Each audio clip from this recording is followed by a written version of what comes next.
Evansville Otters are back at Ozinga Field here in Crestwood, Illinois, and we're just minutes away from the middle game of this three-game series against the Windy City Thunderbolts. Greetings and salutations, everybody. Kyle Chandler joining you here for the pregame show. Evansville 17-26 on the 2024 campaign, and the Thunderbolts 18-26. The Otters dropping a heartbreaker yesterday, a 2-1 finish in Evansville.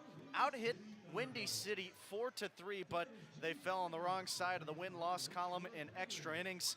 And you think back to the game yesterday for the Otters, they had some good pitching from the starter, John Beamer, who in a bullpen day went 4 innings in his first start of the 2024 season.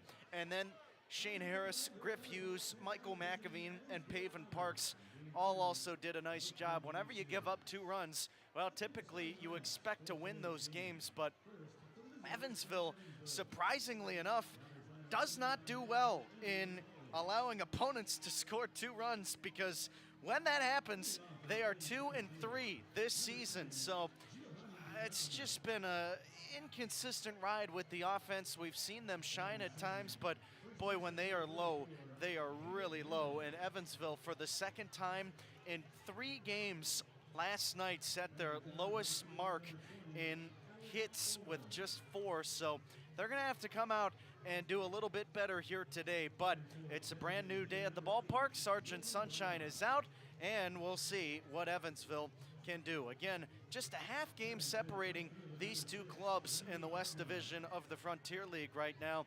When you take a look at the standings, Joliet picking up another win yesterday. They have reached the 20-win marker on the season. So now Evansville is 3 games back of the Slammers. So it depends a little bit on what Joliet does the rest of the weekend heading into the series next week against Evansville. But boy, you figure Evansville really has to win these games if they want to have a chance to try to overtake Joliet next week, and that's that Tuesday, Wednesday, Thursday, 4th of July series.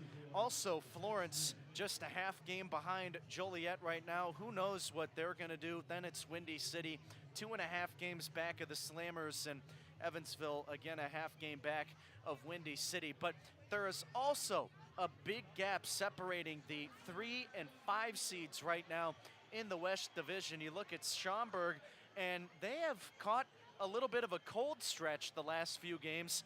Losers in their last 3, but they are still 25-18, and they are also still 5 games ahead of Joliet. Now, all of that said, once this All-Star break rolls around, which is just a couple of weeks away at this point, hard to believe that we're saying that, but once it comes to pass, if Evansville is in a position where they are just 5 games back of a playoff spot, boy, you think they have really done some good work over the last month or so. And this June month has been better than May, but July is going to have to be even better than June, because right now in the month of June, Evansville 12-12 and even 500. They are 7-7 at home, 5-5 on the road, and closing out this month, they have 2 more games against the Thunderbolts. Then into July, that's when they're really going to need to kick it into high gear. It won't be easy, because they will play Washington and Lake Erie in the first 2 out of 4 total series in the month. That closes out the first half against Washington and Lake Erie leading into that All-Star break. And then coming out of the All-Star break, they will have more tough competition ahead. So it's going to be no easy feat. And Evansville was in a position to take all 3 games against Schaumburg on the last 9-game homestand. They only came away with 1 win, so maybe that'll ignite a fire in them over these next couple of weeks, because they certainly need it. And it can all start here today as they try to get back on track and back into the win column. Let's take a look at the starting lineups. First, for the visiting Evansville Otters, they are led by manager Andy McCauley. Giovanni DiGiacomo leads things off. He's out in center field. David Mendham, the first baseman, bats second. Batting third and playing right field, Alec Oland, and it is Logan Brown, the designated hitter, cleaning things up. Randy Bednar out in left field, he bats fifth. Yomar Reyes playing the hot corner, batting sixth. Justin Felix does the catching. He bats 7th. Blake Mosley, the second baseman, will bat 8th. And it is Delvin Zinn, the shortstop, batting 9th. On the rubber for Windy City, John Mikolajczyk, who is 1-1 on the year. This is his 9th appearance, all in starts. Mikolajczyk with a 44 innings of prior work, 5.73 ERA here in 2024. Let's flip the book over and take a look at the Windy City ThunderBolts. They are led by manager Bobby Jenks. Cam Feltz will lead things off. The switch hitter will play center field. It is Garrett Broussard in the 2-hole playing third base. Henry Kuziak batting third, he plays short. Christian Kuzemka, the designated hitter, will clean things up. Batting 5th and playing second base, Emmanuel Sanchez. Joe Johnson, the first baseman, will bat 6th. Kingston Liniak out in left field, he bats 7th. And it is Brennan Dorigi, the right fielder, batting 8th. Tyler Sandoval back behind the dish. He will fill out the starting 9. And on the rubber for Evansville, it will be Zach Smith, the right-hander. 3-4 this year, and he was the most recent pitcher of the week in the Frontier League. That was because, well, the last time that he faced Windy City, he went the distance, throwing 9 innings of shutout baseball, and he struck out a season-high 14 strikeouts, no walks, and he only allowed 6 hits. So Smith looking to follow it up with another good performance against Windy City today. Again, the most recent Frontier League pitcher of the week. Well, we mentioned that Sergeant Sunshine is out in full effect today. It's a hot one at the ballpark, a lot hotter than it was yesterday. Yesterday it was about 77 degrees, today 88 with a high of 91. Now that high temperature is beyond us now. That was earlier in the day, but around 8 p.m. and sunset, probably looking toward 80 to 83 degrees, somewhere in that venue. So it's going to be a lot warmer than it was yesterday, but also that our word is supposed to stay out of the forecast, which is the most important thing. We're going to take a step aside here on Flow Sports and the Otters Digital Network. We'll head to the national anthem in about 60 to 120 seconds. And when we come back, we'll give you today's first pitch. This is Otters Baseball coming your way next.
It's that time of the day again. Otters baseball coming your way here on Flow Sports and the Otters Digital Network. So happy you could join us here for this Saturday contest between the Evansville Otters and the Windy City ThunderBolts. Greetings and salutations, everybody. Kyle Chandler joining you here for the play-by-play. It is a hot one here at Ozinga Field in Crestwood, Illinois, but a beautiful day for baseball, and we're expecting a large crowd on hand tonight. Should be a sellout crowd, so we'll have to give you an update on that as the game goes on.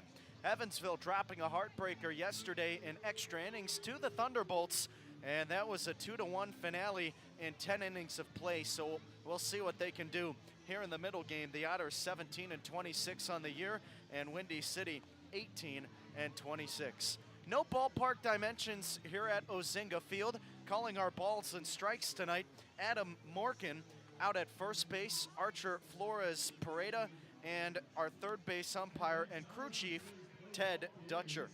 So it will be Giovanni DiGiacomo leading it off. He is the first batter of the game, and on the rubber it is John Mikolajczyk. Mikolajczyk 1-1 on the year. This is his 9th appearance, all in starts, 44 prior innings, and the right-hander with a 5.73 ERA. DiGiacomo digs in from the left side, and the right-hander ready with the first pitch. He's into the motion. Here it comes, and it is a fastball missing off the outside corner, delivered at 6:08 p.m., and we're underway here in Crestwood. Now, that game yesterday, a tough loss for Evansville, and they and Windy City flip-flopped in the West Division of the standings board. The right-hander kicks and deals the 1-0, and it's slapped down the left field line, base hit. This one will be cut off by Liniak, but moving up towards second, DiGiacomo, and, well, we had time called. Is that going to be an automatic ground rule double? It was toward the Otters' bullpen, down by the left field line, and a little tough to see down there as it looked like Liniak went behind that wall. Not exactly sure what he did. Must have thrown the hands up, and it is a double for DiGiacomo. So a good start for the Otters. They had just 4 hits yesterday, but DiGiacomo sparking this offense early, and now coming to the plate, the left-handed hitting David Mendham. Mikolajczyk looks to second. Now he comes home, and it's a fastball that misses downstairs. The count 1-0. Mendham had the day off yesterday, did not see action in the series opener, but he's working on an 8-game hit streak. Here's the next delivery, and it's tapped back to the screen, foul. Count now 1-1 strike. Well, Mendham, no stranger to long hit streaks, but this is his longest of the year. He does have a 21-game on-base streak, which he had in the first 21 games of the season. Right now, that on-base streak at 14 games. The next pitch, swing and a miss, and the count 1-2. Mendham had a 3-for-8 series against Joliet. A double, 2 walks, and a strikeout. Mendham, 3 home runs, 23 RBIs, and as many runs scored. The right-hander gets the sign. He comes to the set. Glove at the chest. A look to second. And a second look. Now the pitch. Breaking ball called, strike 3. Mendham not happy, pointing his bat toward the mound, and, well, what's he arguing? The call was strike 3. I don't know if Andy McCauley even knows what Mendham is arguing, because he's kind of staying back. And we all know whenever McCauley has an issue, he is not afraid to let the umpires know, but now they are convening in between home and third down the line. So what's going to be the discussion here?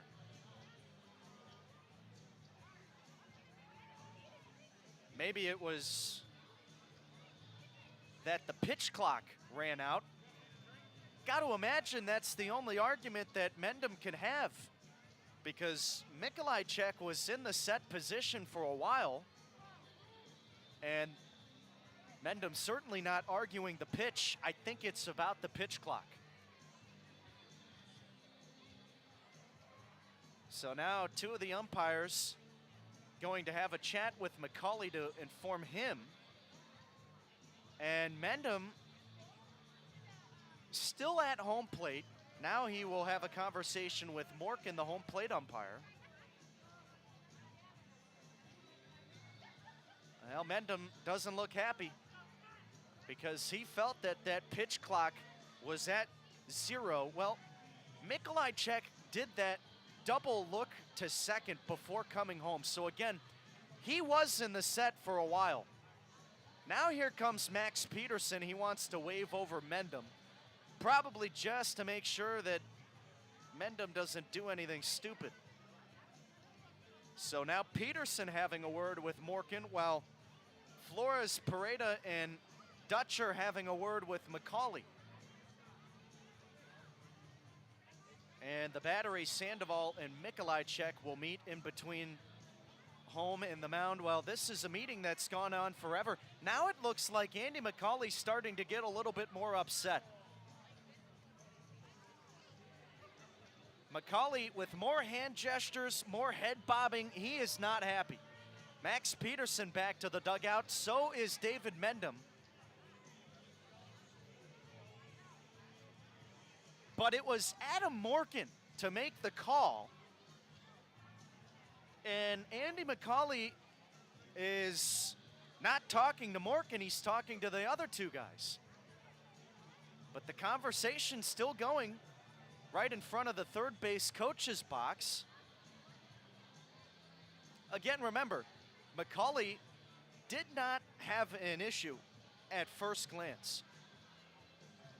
It was only until Flores, Pareda, and Dutcher came over to speak with him that things started to escalate down by the third base coach's box. So it looks like the call is going to stand for now, but the umpires are all three going to convene again behind home and the third baseline. Oh, for Pete's sake, make a decision. What could be so difficult about this?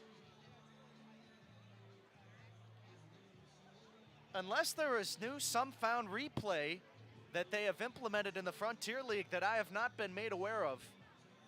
Looks like there's some signaling up to the press box.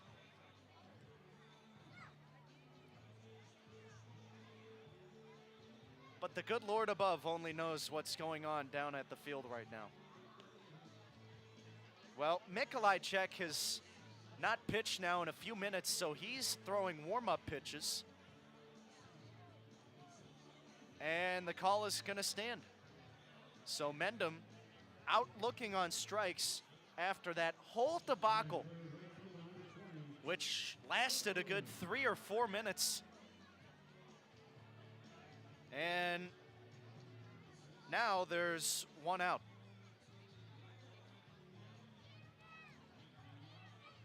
So it took him all that time to figure out that Mendham is still out number one. Now at the plate, Alec Oland. Righty on righty battle, first pitch. And it misses off the inside part of the plate, ball one. No score, top of the first inning. We already have some drama here today. Runner on second base as DeGiacomo led off with a double. Mikolajczyk, ready. He throws in, and it's a breaking ball on the outside corner, strike one. Oland coming in a trade right before the Joliet Slammers series to conclude the 9-game homestand for Evansville. He was picked up from the Tri-City Valley Cats. The 1-1 delivery. Fastball misses outside, and they count 2 balls and a strike.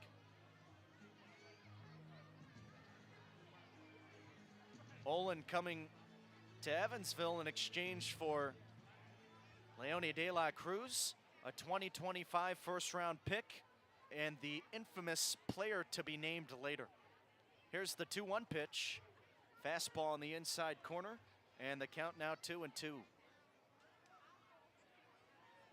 So strange that quote-unquote player to be named later, because sometimes that turns out to be nobody. Sometimes a guy will get traded for himself. Mikolajczyk ready. He kicks and deals the 2-2. And here's a line drive over the second baseman, Sanchez. Base hit. This goes into right center. Being waved around home to Giacomo. He will score easily. And it's an RBI knock for Alec Olin. 1-0 Evansville.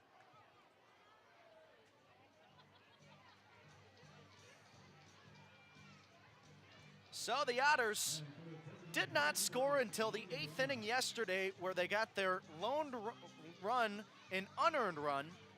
Today, they draw first blood here in the first.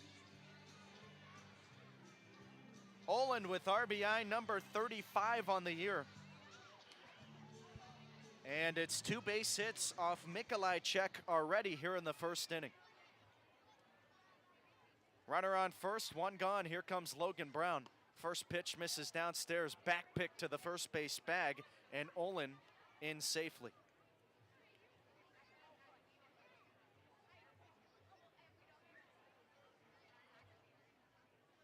Brown digs in from the left side. Mikolajczyk twirls and deals the 1-0. And this ball is shot out towards short, taken on a bounce. Kuziak flipped to second for 1, on to first, double play. A 6-4-3 twin killing gets Mikolajczyk out of the first, but he surrenders the run, and Evansville takes a 1-0 lead over Windy City after a half inning.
Zach Smith towing the rubber for Evansville here in Game 2 of this 3-game series against Windy City, and Evansville drawing first blood in the first inning, a 1-0 lead. The right-hander's first pitch misses outside to Cam Feltz, and the count 1-0. Smith, the most recent Frontier League Pitcher of the Week. His last performance was against these guys. The righty steps and deals. Swing and a miss, and the count even at 1-1. Smith tossed a 9-inning complete game shutout. The first CGS of the year for Evansville. He gave up just 6 hits. Now the pitch misses outside, and it's 2 balls and a strike to the switch hitting Feltz. Righty on lefty matchup. Feltz 0 for 4 yesterday with a strikeout. Smith from the stretch, offers up, and it's tapped down the first base side foul. Count moves to 2-2. Well, it wasn't just the 6 hits, no runs that was so impressive for Smith. He also struck out 14 guys, which is the most that any Otter has done in a single game this year. Here comes the 2-2. And this ball is rocked out toward first, taken on a bounce by Mendham. He bobbles, and by the time he recovers, it is late to the bag as Smith couldn't beat Feltz. We'll see what they mark that. Feltz hit the ball hard, a one-hop smash, but you feel like that's one that Mendham probably should have fielded cleanly. And it will go down as an E3. So we'll see how Evansville maneuvers around the early mistake defensively. Here comes Garrett Broussard. Throw to the bag at first, Feltz in with a head-first slide. Also in that performance against Windy City, the last time Smith saw these guys, he did not walk anybody. So Smith has now seen 15 innings of action against Windy City, 0 walks. First pitch to Broussard, swung on, lined into left center. That gets down for a base hit. Rounding second, heading to third, Feltz. Throw to the bag, and it is not in time.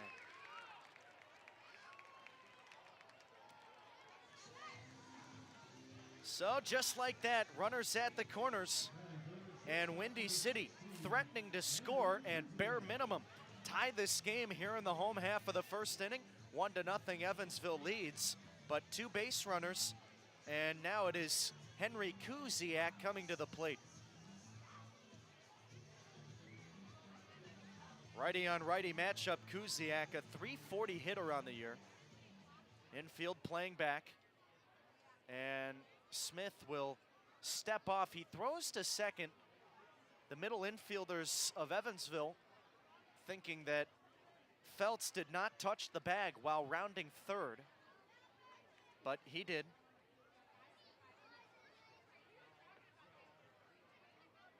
And he, in fact, put his foot on second base while going to third. So now the first pitch, and it misses inside to Kuziak, the count 1-0.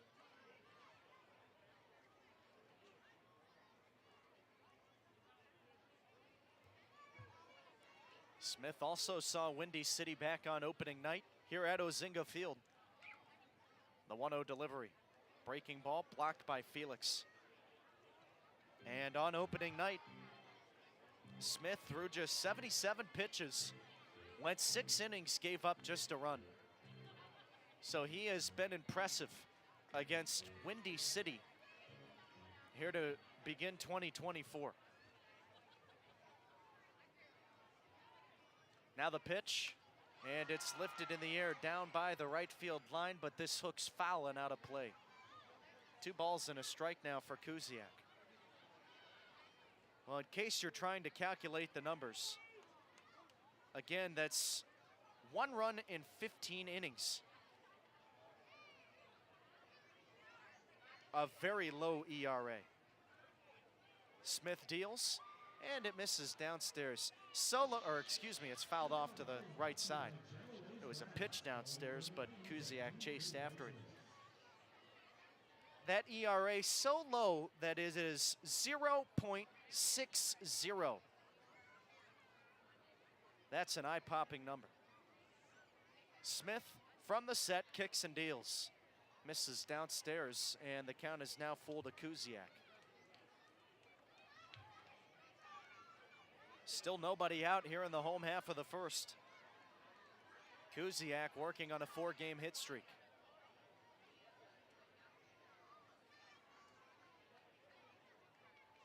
Smith gets the sign.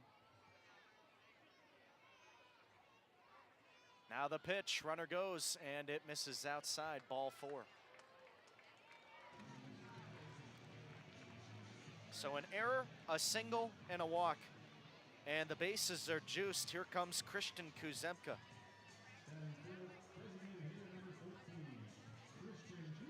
Well, Smith in some trouble now. And he has to be really careful against a guy like Kuzemka, 8 homers and 41 RBIs on the year. And the top 10 in both of those categories in the Frontier League. Here's the first pitch. Breaking ball misses downstairs, and Felix has to block it. So how do you approach a situation like this as a pitcher? Infield still playing back, not worried about the run coming home. Outfield playing deep. Smith offers up the 1-0 pitch. Here's a ground ball hit foul to the left side. We'll try it at 1-1.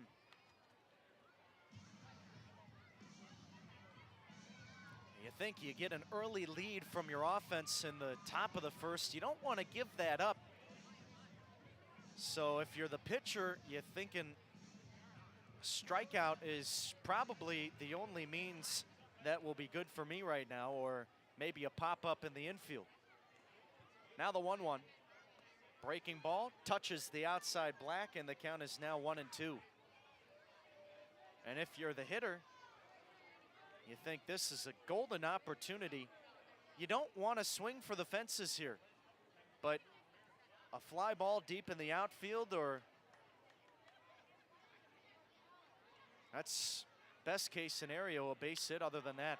And that's exactly what Kuzemka does. Lifts one in the air on the next pitch, out toward deep center, and there to make the grab to Giacomo, but this is plenty deep for Feltz to score. Tie game.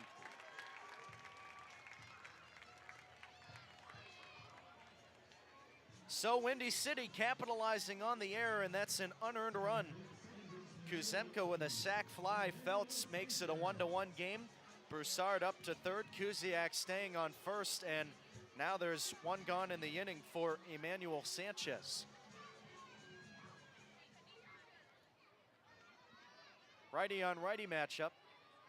Smith ready, and he deals. Here's a ground ball smashed out towards second. Diving stop by Mosley, gets up, flips to second for one. Relay to first, not in time. Still a great play by the second baseman, taking a base hit away from Sanchez. And that was a bang-bang play at first, almost ended the inning. Instead, Broussard comes in to score, and Windy City takes a 2-1 lead over Evansville. So Kuziak back to the dugout.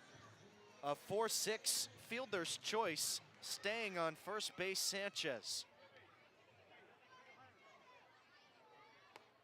First pitch, and it misses the zone to Joe Johnson, the count 1-0. That was a heck of an effort by Mosley. But it still results in a Windy City run. Nice hustle by Sanchez to beat out the relay. Righty on lefty battle, here comes the pitch. And this ball is sent in the air, down by the right field line. Mosley giving chase, long run, can't get there. Digging for second, Johnson, he's in with a head first slide, and it's a Texas Leaguer double. Well, just found a soft spot in the defense. Sanchez up to third. And Johnson puts 2 ducks in the pond here in the first inning. There's 2 gone, and here comes the 7th man to the plate, Kingston Liniak. A long run for Alec Oland, the right fielder. That's almost an impossible play for the first baseman, David Mendham. So Mosley had the only chance, just couldn't track it down. Smith steps off the rubber, a jumpy lead for Sanchez at third base. Well, in yesterday's game, we saw Henry Kuziak try to steal home. Didn't work out for him. Here's the first pitch, and it's at the top of the zone, a called strike, and it's 0-1 to Liniak.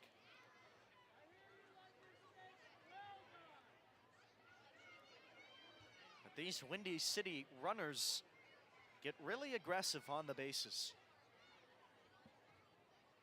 Smith ready, the kick and the pitch. And it's a breaking ball in the inside corner, called strike 2. So Windy City leads it 2-1, home half of the first inning. Smith trying to limit the damage and get out of the woods.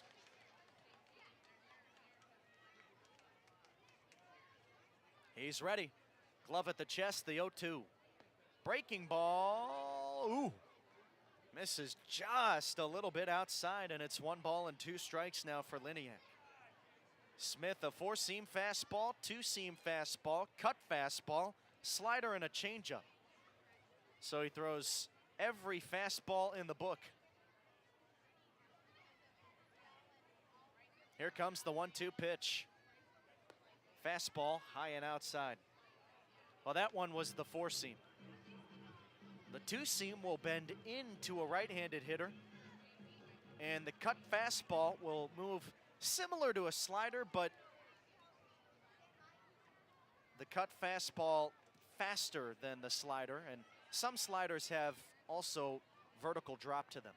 Now the next pitch, swing and a miss. That'll do it here in the first inning. Windy City gets 2, and they take a 2-1 advantage over Evansville.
John Mikolajczyk back on the rubber, and during his first pitch, immediate time called. Well, what could this be about? Andy McCauley having a word with Ted Dutcher, the third base umpire. He wants him and the rest of the umpiring crew to convene. So there is something going on here. And I wonder if it has something to do with the pitch clock again. So at the plate, Randy Bednar for Evansville. Windy City leads it 2-1 here in the top of the second. These umpires will get together.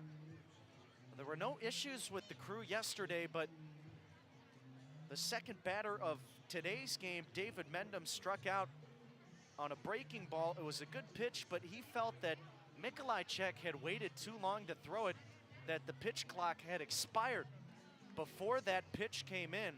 So there was a huge debacle in the first inning that lasted about 3 or 4 minutes. The umpires got together. McCauley was exchanging words. Even the pitching coach, Max Peterson, came out of the dugout for the Otters to have a word. And the call ended up standing, so Mendham was still a strikeout victim, but that's the only thing that I can imagine these three are talking about now. And McCauley furious. He takes his helmet off, slams it up against the right thigh, and now he is yelling at this umpiring crew. He is in complete disbelief. And now look, I wasn't paying attention to the pitch clock, so I can't confirm or deny, but if that clock was at 0, by the time Mikolajczyk still had the baseball, McCauley has a point. Wouldn't imagine he gets that frustrated if the clock wasn't at 0, but what do we know?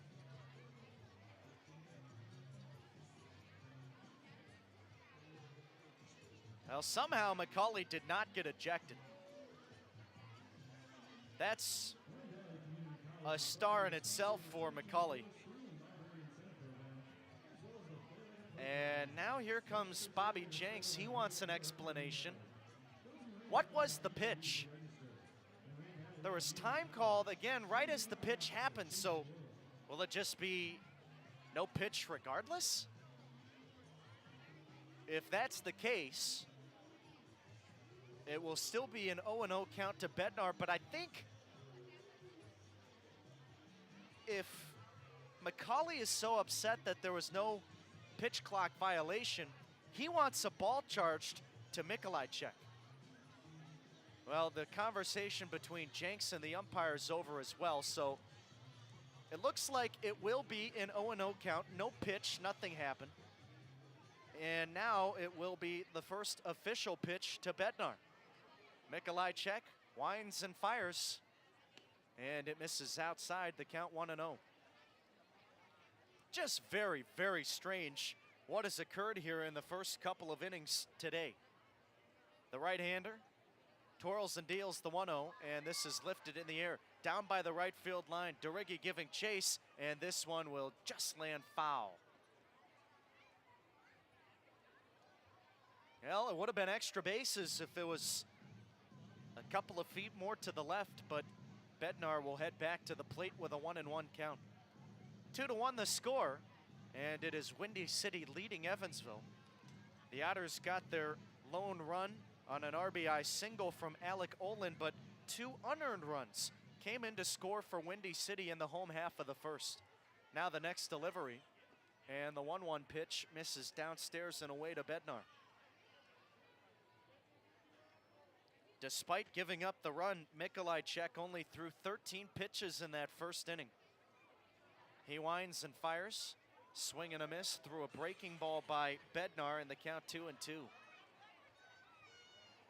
But we have already had 2 delays here tonight. Just very strange stuff. Mikolajczyk ready. Here comes the 2-2. And it's grounded out towards third. Fielded by Broussard. He will throw to first. On a bounce, gets by Johnson. And this will skip past him, allowing Bednar to slide into second. So the catcher, Sandoval, was not backing up the throw.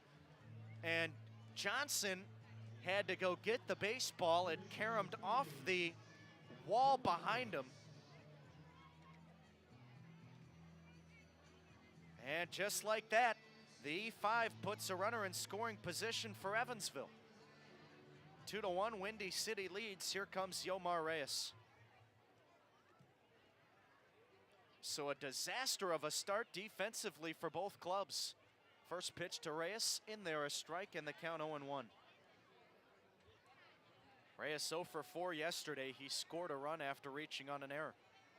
Broussard has had a tough series over at the hot corner. Here comes the 0-1, and it's lifted to the right side. Foul, it goes off the netting. 0-2 now to Reyes. That error marks the 3rd from Broussard here in this series. Mikolajczyk gets the sign, comes to the set. Glove at the chest. A look to second, and the kick and the pitch. And Reyes stays alive, fighting it off to the right side. Yomar, a .236 hitter on the year. 2 homers, 17 RBIs. He made his 40th start of the season yesterday. Here's the 0-2. And he lifts it foul again the opposite way. And the right-handed hitting third baseman will have another 0-2 count. 3 foul balls in a row from Reyes. We will conclude this series tomorrow against Windy City, a 1:05 Central Time first pitch. And then Evansville will have Monday off before beginning a new series against Joliet. Mikolajczyk, a long pause, now he deals. And the 0-2 hit hard out toward deep right field. Derigi backing up, he will make the catch, tagging for third Bednar, and he's in with a feet first slide. So it is a productive out for Reyes. And he hit that ball hard, but Derigi didn't really have to move too much. And there's one gone here in the second inning. Justin Felix, the catcher, coming up. He digs in from the right side, and the Otters trail Windy City 2-1. But a chance to tie the game. Here comes the first pitch. And Felix takes a strike on the outside corner, 0-1.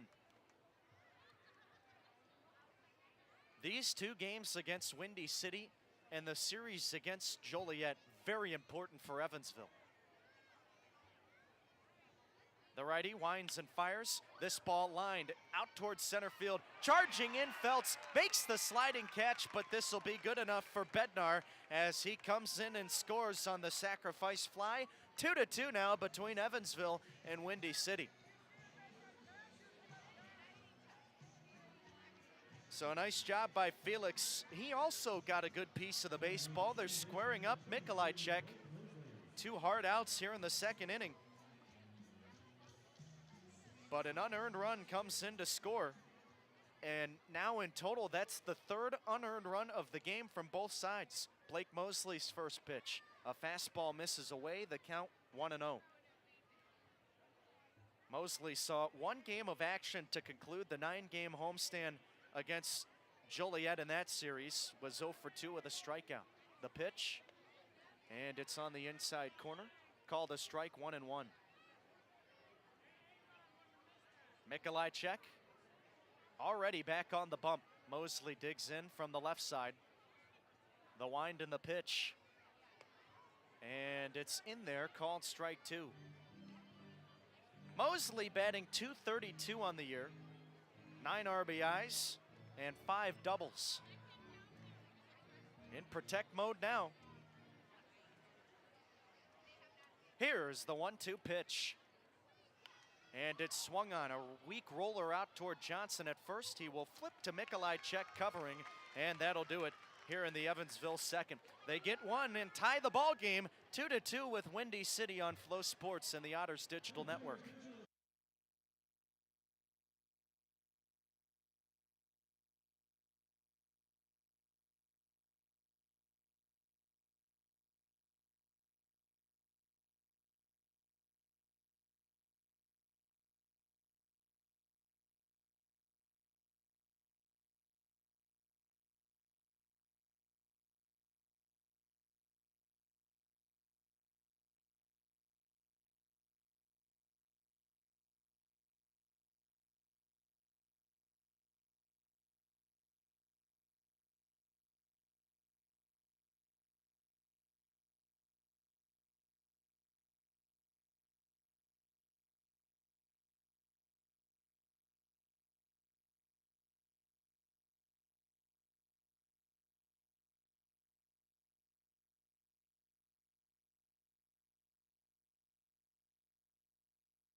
Brennan DeRiggi back on, or rather, digs in from the left side, beg your pardon. Zach Smith back on the rubber, and his first pitch is fouled back to the screen. The count 0-1. We're in the second, 2-2 between Windy City and Evansville. DeRiggi 0 for 4 yesterday, 2 strikeouts and a stolen base. Smith from the stretch, kicks and deals, and it's a fastball in, strike 2.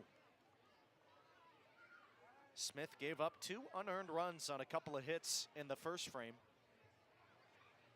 An error from the first baseman, David Mendham, led to those 2 unearned runs. The pitch, and this one is lifted in the air toward right center. This is on a line. It'll get down for at least a base hit. Cut off in the gap by Oland, and he gets it in quickly. He overshoots Zinn, the shortstop, but backing up is the pitcher, Smith, and they're able to hold DeRiggi to a long single.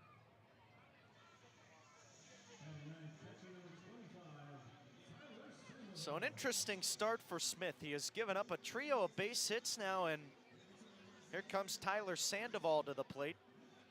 Sandoval 3 for 8 in the series against Lake Erie. He did not play in the opener yesterday. The pitch, and it's in there for a called strike, 0-1. And DeRiggi down on the count, 0-2. It served him one, and the T-Bolts right fielder did not miss. Smith ready. He steps and delivers. Breaking ball, strike 2.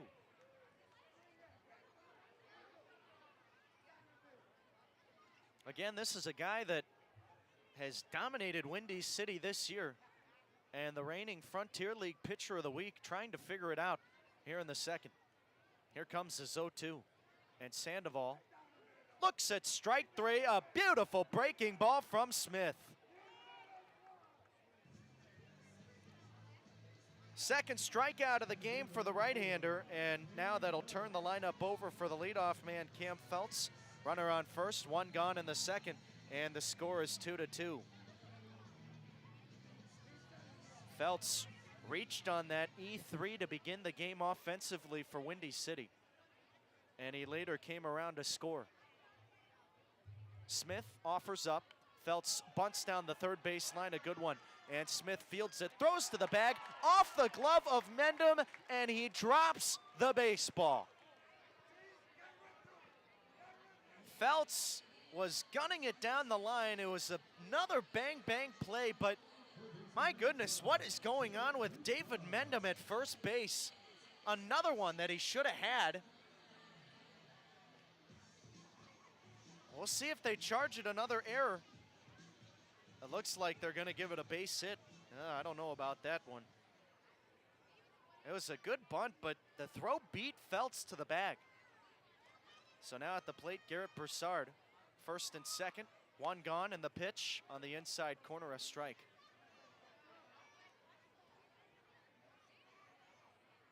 You just figure Mendham had a beat on the baseball too. It hit his glove, and it looked like it just popped out. A look to second. Now Smith comes home, and it misses outside and away. 1-1 now to Broussard. 2-2 between Windy City and Evansville.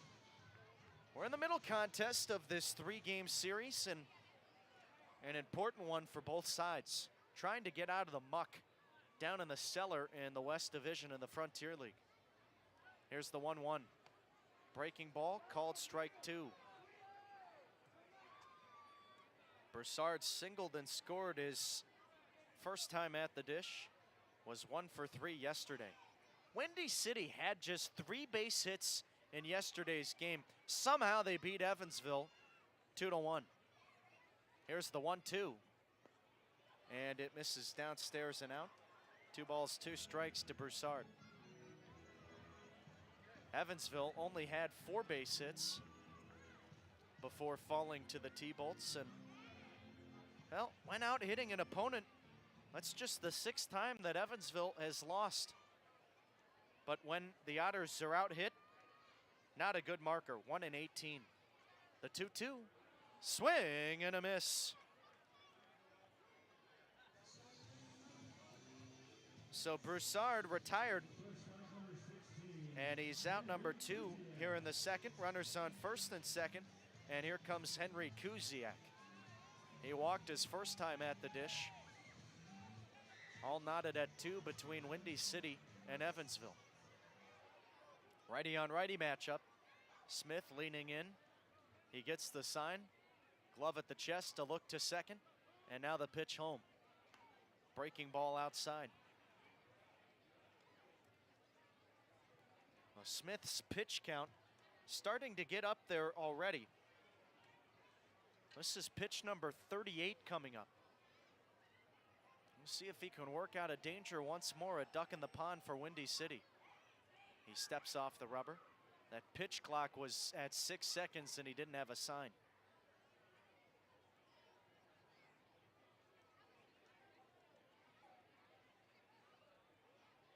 Now he comes to the set and deals.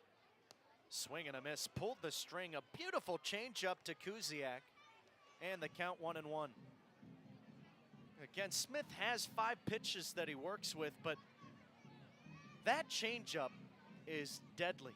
And when you throw 3 fastballs, if you can mix in that changeup and execute the pitch the way you want to, boy, is it deadly. Smith kicks and fires the 1-1. Here's a ground ball hit out towards short. Charging Zinn, a running throw to first, and he will retire Kuziak and the side. No damage done for Windy City, a couple of base runners, but they can't capitalize. 2-2 the score with Evansville, and we'll head to the third on Flow Sports and the Otters Digital Network.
Top of the third, 9-1-2 in the order, due up for Evansville. Delvin Zinn digs in from the right side, and the first pitch to him misses downstairs, the count 1-0.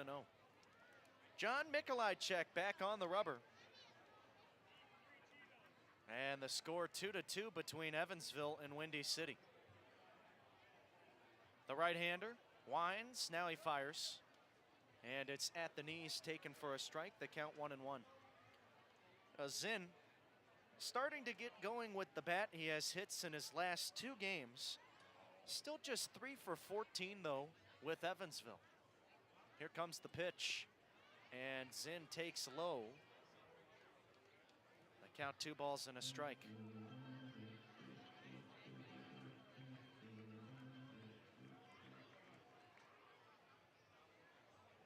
Mikolajczyk back to it. Here's the next offering.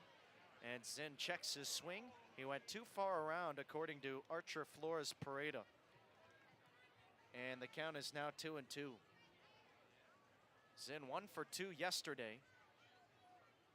He also walked and stole a base. Here's the 2-2, and he lifts it back over the screen foul.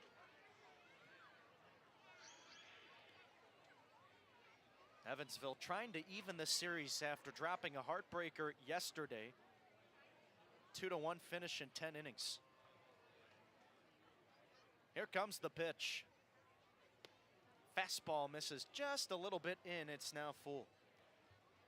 Well, Windy City, while playing Evansville at Ozinga Field this season, they've played the Otters in 2 games.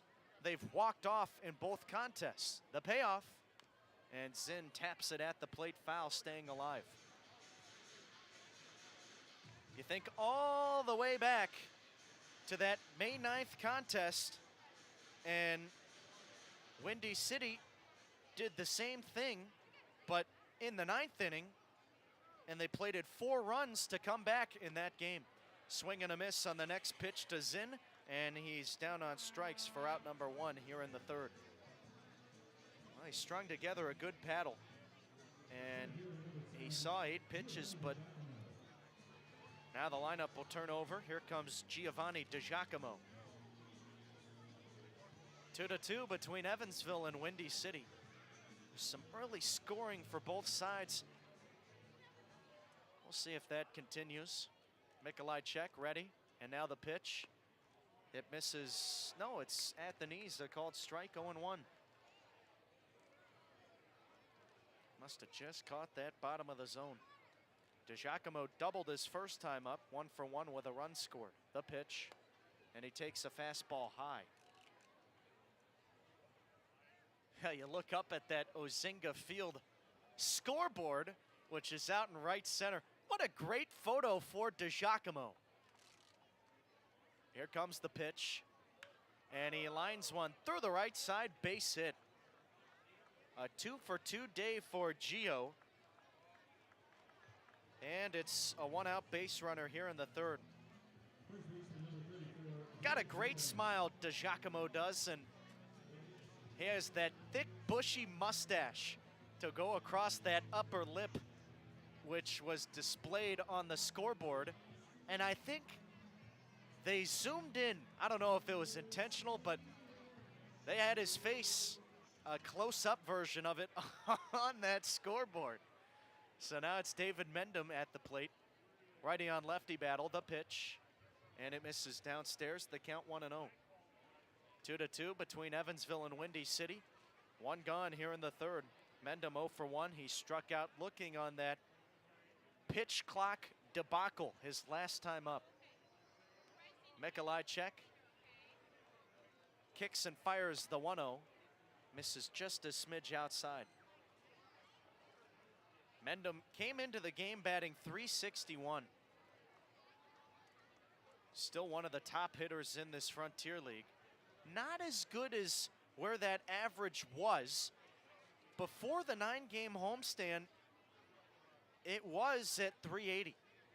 Here's the 2-0, runner goes to second. Mendham lines one hard into center. This is sinking quickly, and Feltz won't be able to get there.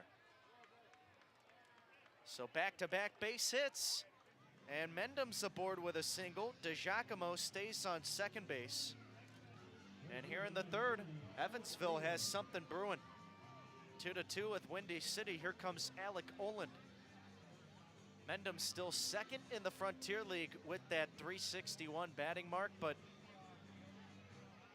he didn't have the best of homestands. He was actually able to salvage it with a 3 for 8 series against Joliet.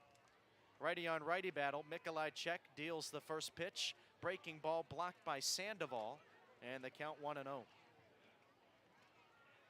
Olin had an RBI single his first time up. Drove in his 35th ribby of the year. He's also got 5 homers on the season. The righty deals the next pitch, and it misses downstairs. 2 balls and no strikes. Olin batting .268 in 2024, but a large portion of that with Tri-City. This is only his 5th game with the Otters.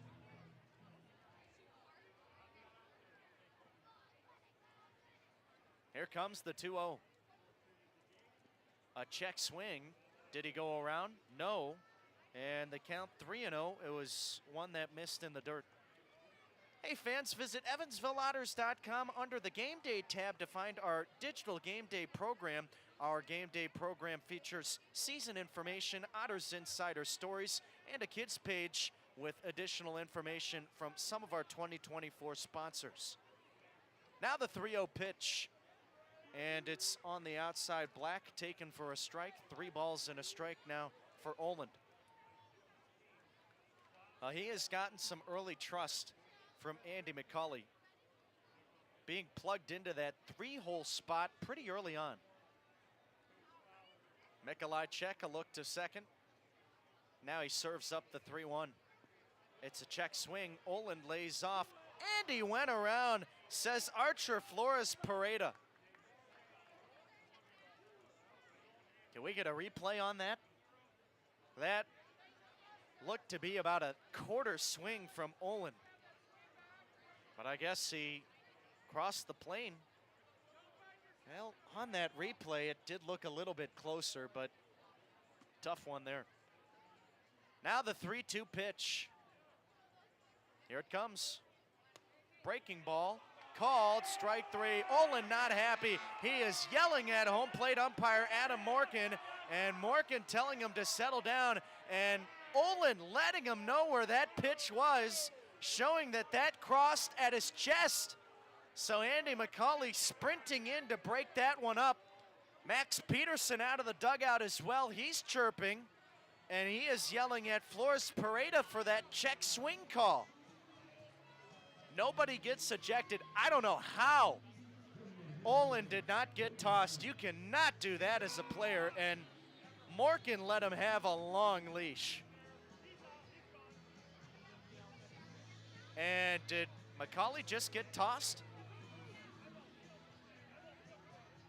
McCauley heading out to argue with Flores Pareda.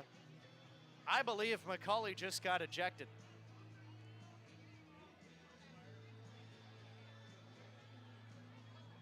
And Flores Pareda and McCauley arguing between the mound and first base. It's a short meeting. Well, maybe McCauley didn't get ejected, because it looks like he's heading back to the third base coach's box.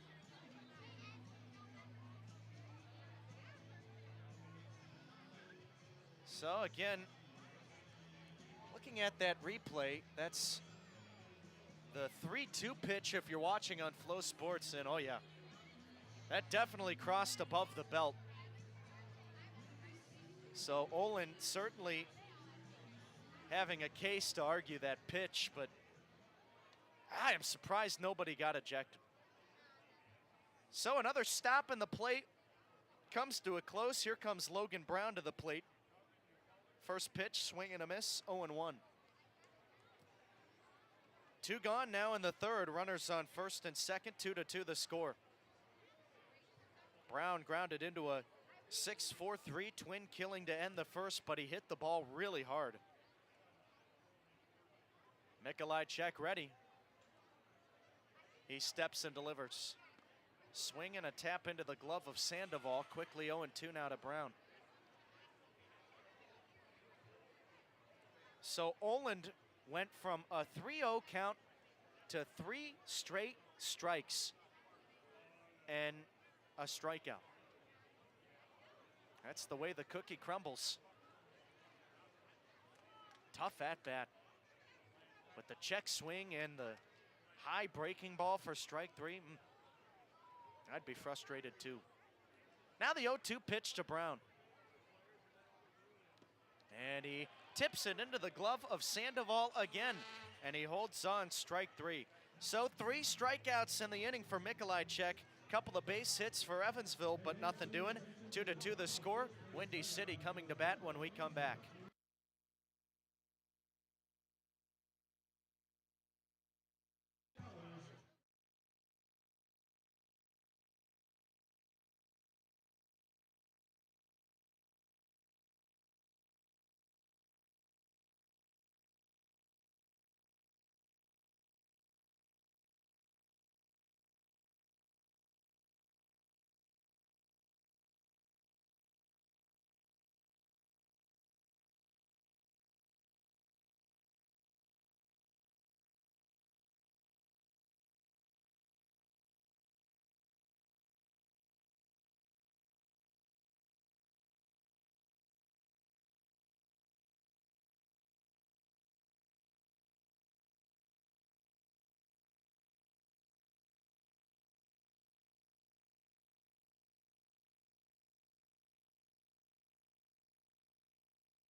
Home half of the third inning, it's 2-2 between Evansville and Windy City. Back on the rubber, Zach Smith. He will face the middle third of this T-Bolts order. Christian Kuzemka digs in from the right side.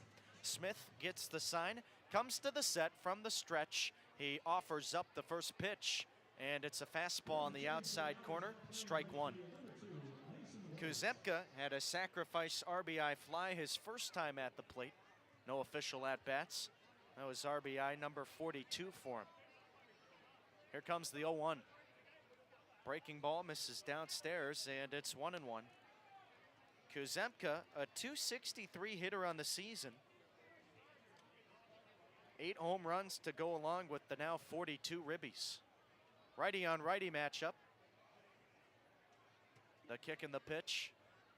And this is lifted in the air, high and deep toward left center. It is DiGiacomo on his horse. He will make the catch on the warning track, one down.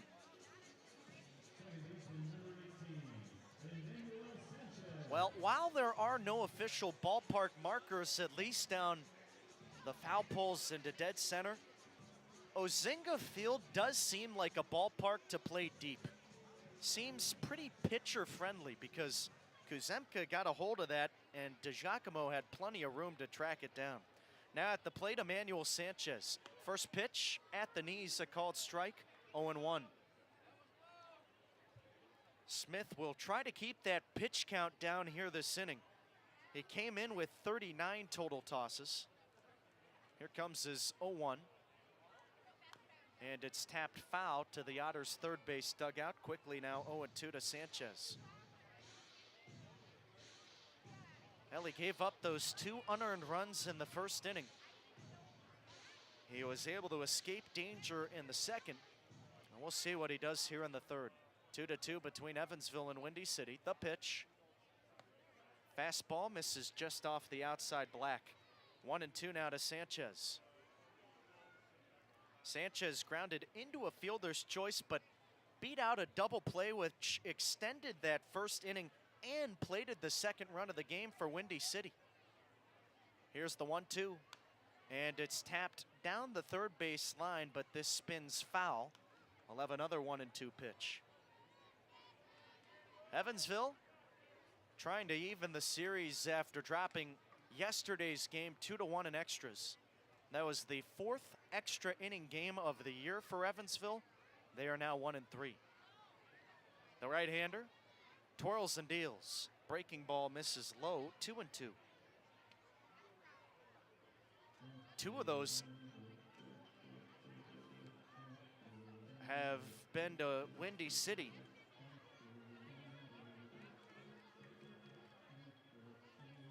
And Windy City has walked off twice against Evansville. Smith ready with the 2-2, and it misses a little bit downstairs. So a good battle brewing between Sanchez and Smith. Pitch number 7 coming up. 1 gone into the third. Smith kicks and fires. Downstairs, ball 4.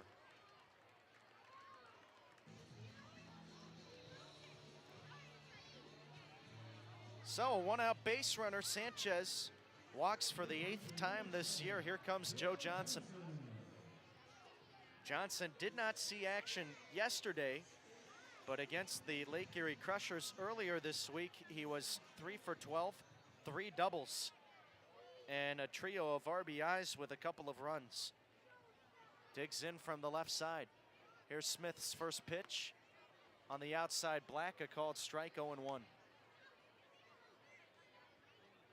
So Smith at 50 total pitches now.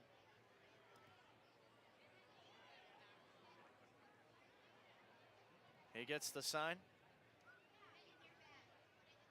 And the pitch home. Runner goes to second. Fastball outside. Throw from Felix, a good one. And they got him. Sanchez retired on the caught stealing. That doesn't happen too often. Just the 3rd time this year for Sanchez in now 10 tries. And Felix got a good one to throw on because it was an outside fastball. took him into the throwing position. The pitch home misses inside and low. 2 balls and a strike now for Johnson. But forget the 1-out base runner. 2 gone here in the third. 2-2 between Evansville and Windy City.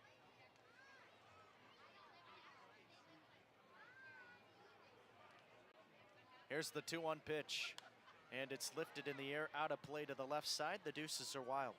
Hey Otters fans, 2024 brings new opportunities to catch all the latest Frontier League action. Check out Frontier League and Evansville Otters on Flow Sports, the official streaming partner of the Frontier League. Never miss a game and follow along all the way to the championship. Just visit EvansvilleOtters.com for links to watch and subscribe today for all Frontier League and Flow Sports content. Smith ready now. Here's the 2-2. And it's a tapper down the first base side, foul. We'll have another 2-2 pitch for Johnson. Good crowd on hand. We were told that it was a sellout crowd today.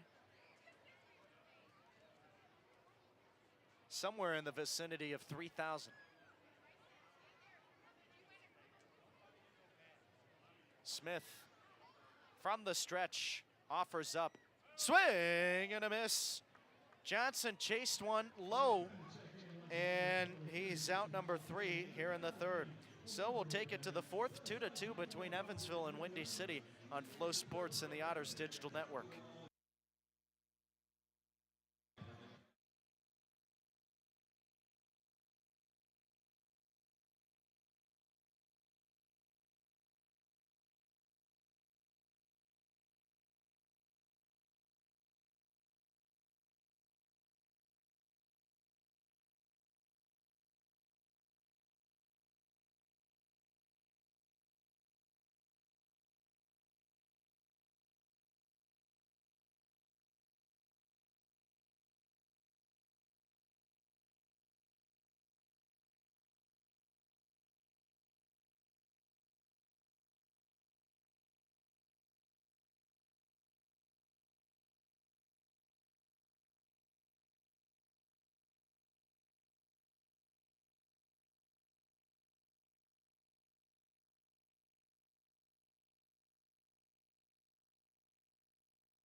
Randy Bednar leads it off here in the top of the fourth inning. 2-2 the score between Evansville and Windy City. John Mikolajczyk back on the rubber, and the right-hander into the motion. Here comes his first pitch.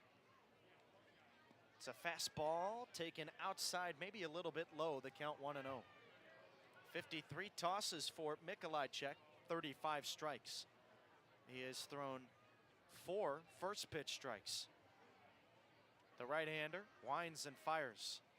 Bednar cuts and comes up empty, chased after one low. Bednar reached on an error in the second inning, later scored. Throw back to the pitcher, thrown away, goes back behind the second base bag. Bednar had that average up to about 315 during the homestand, but that number is dipped to now 284. Here comes the pitch. And it's a fastball that misses away. The count 2-1.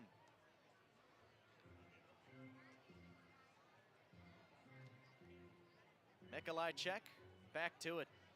Here's the kick and the pitch. And it misses downstairs again. 3-1. Evansville concluding this series against Windy City tomorrow, a 105 first pitch. Catch all the action on Flow Sports and the Otters Digital Network.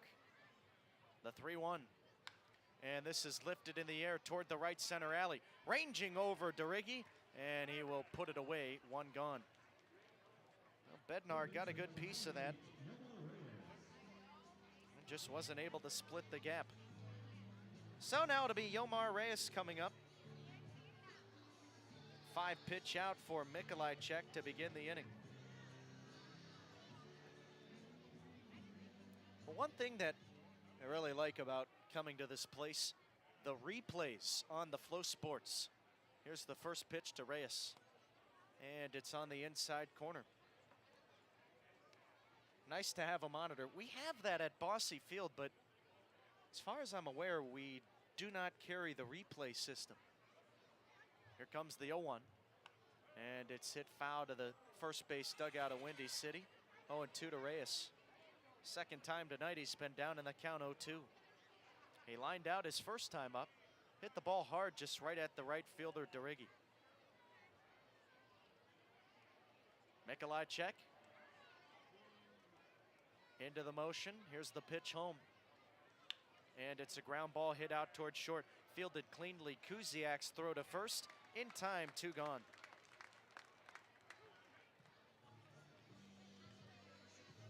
So working quickly here in this top of the 4th inning.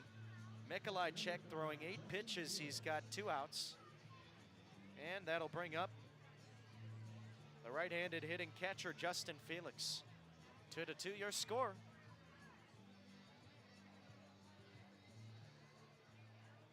Felix had a sacrifice fly his first time up. Here comes the pitch. Breaking ball misses high, and the count 1-0. Now, Justin Felix has been with this club a while. The longest active tenure of any Otter. He has seen more time than anybody else. Next pitch misses low, and the count 2-0. Felix into his 4th season with the club.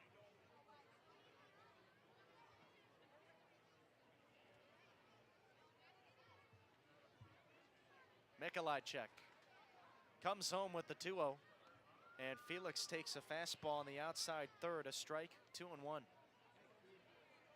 Felix picked up by the franchise in the summer of 2021. He has only hit above the Mendoza line once in his professional career.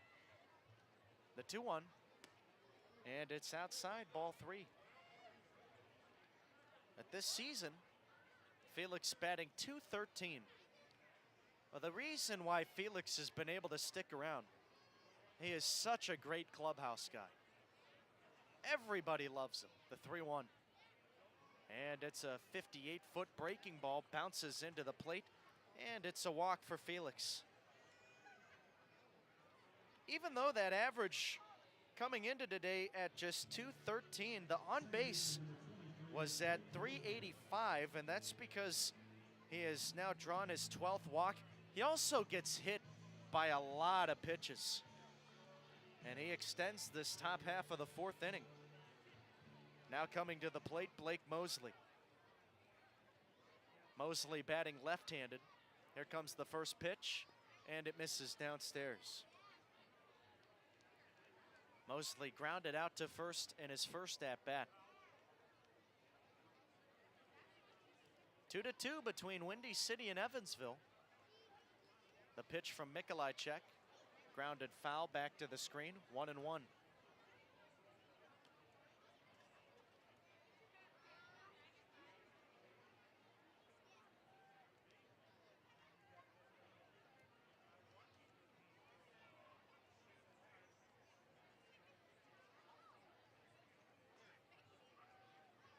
The righty ready.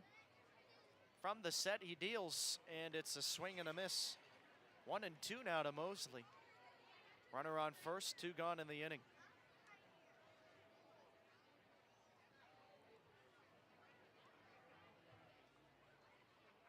Mikolajczyk in his last outing saw Evansville, went in 6 innings, gave up 4 runs. He's on track for that marker today. The 2-2 home. Here's a ground ball hit towards short. Kuziak up with it. He will sprint to the bag and beat Felix there for the force. The inning is over. 3.5 in the books, 2-2 between Evansville and Windy City.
Bottom of the 4th inning, Zach Smith back on the rubber. His first pitch misses outside. The count 1-0 to Kingston Liniak. 2-2 the score between Evansville and Windy City. Smith, the right-hander, working from the stretch. He kicks and deals. And this ball is smoked high and deep toward left field. Looking up is Bednar, and this one is gone.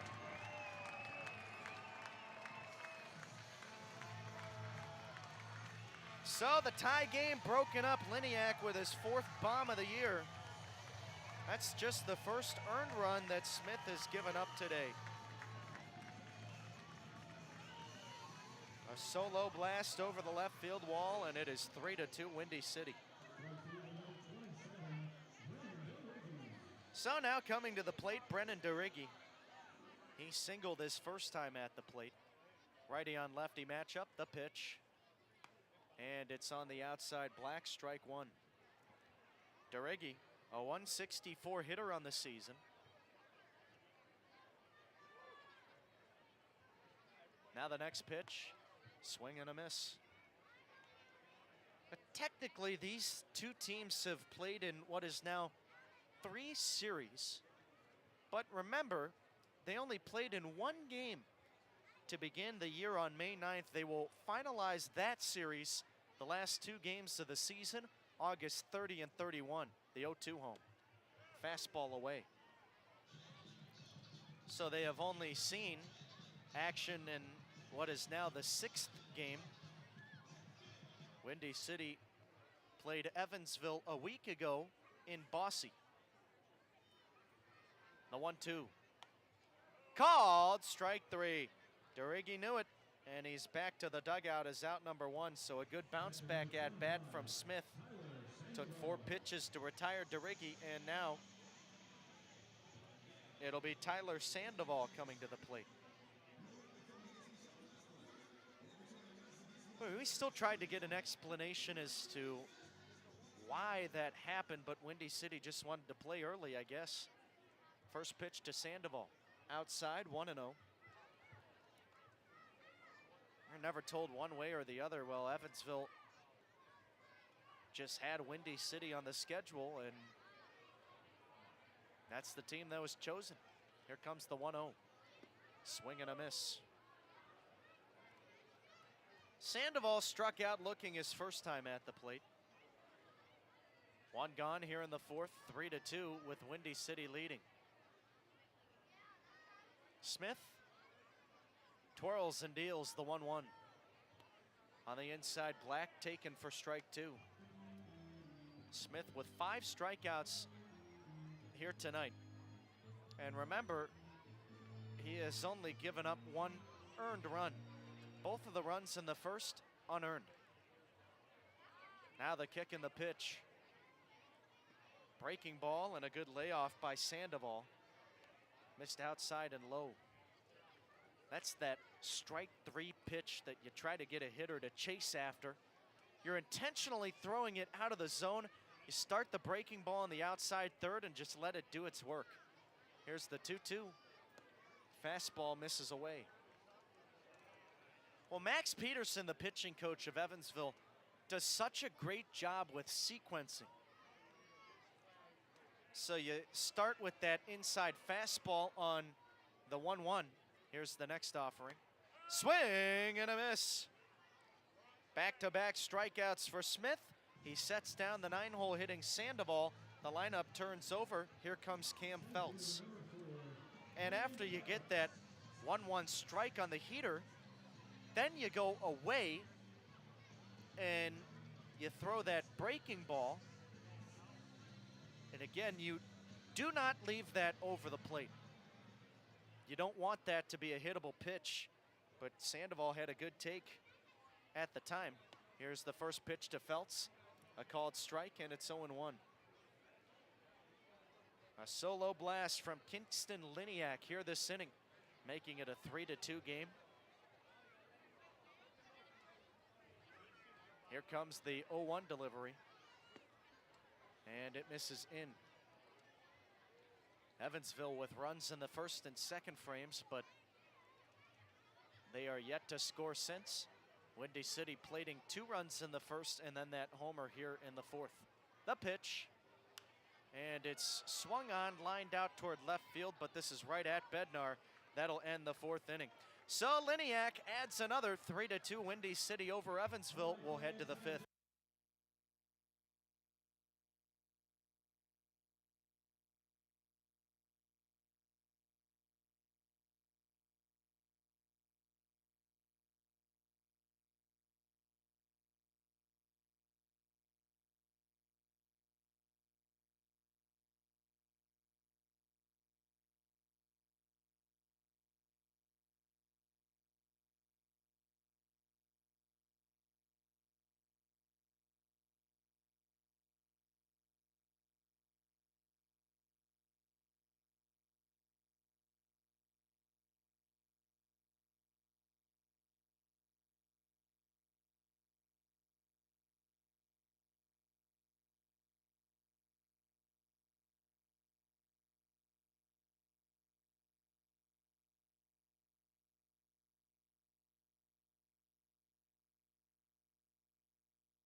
John Mikolajczyk back on the rubber here in the top of the fifth inning. First pitch swinging for Delvin Zinn. A ground ball back behind second. Kuziak fields and throws, and there's one gone. So 1 pitch, 1 out for the tall right-handed pitcher. He has looked good. And the lineup will turn over. Here comes Giovanni DiGiacomo.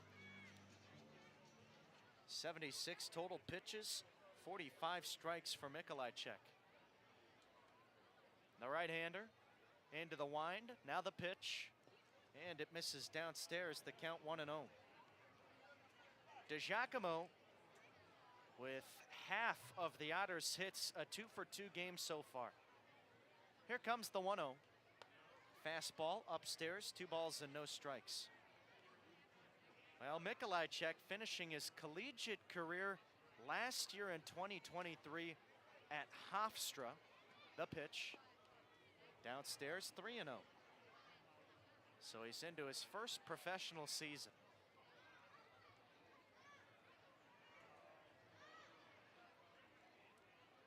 He's ready. And he comes home with the 3-0. Outside, ball 4, 4-pitch walk. And DiGiacomo aboard here in the 5th. A 1-out base runner for Evansville. Now coming to the plate, David Mendham.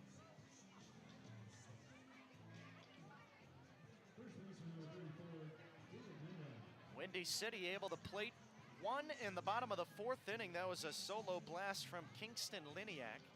They have also scored 2, which came back in the first frame. Evansville, 1 run apiece in the 1st and 2nd innings. A chance to answer here in inning number 5. Mendham 1 for 2 tonight. Shadows coming into play here at Ozinga Field. The pitch, swing and a miss. Sergeant Sunshine making a full appearance today.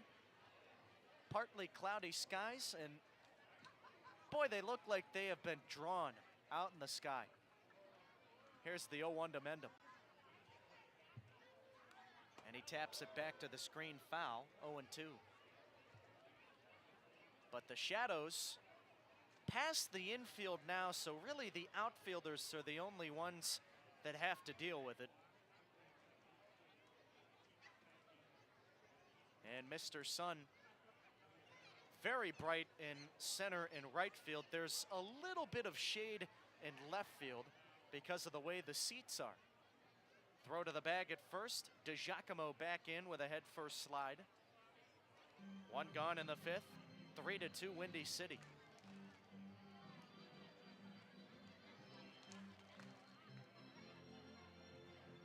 Mendham batting left-handed. In protect mode now.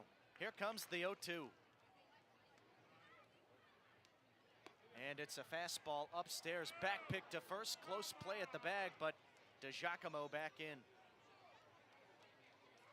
Boy, he is fun to watch.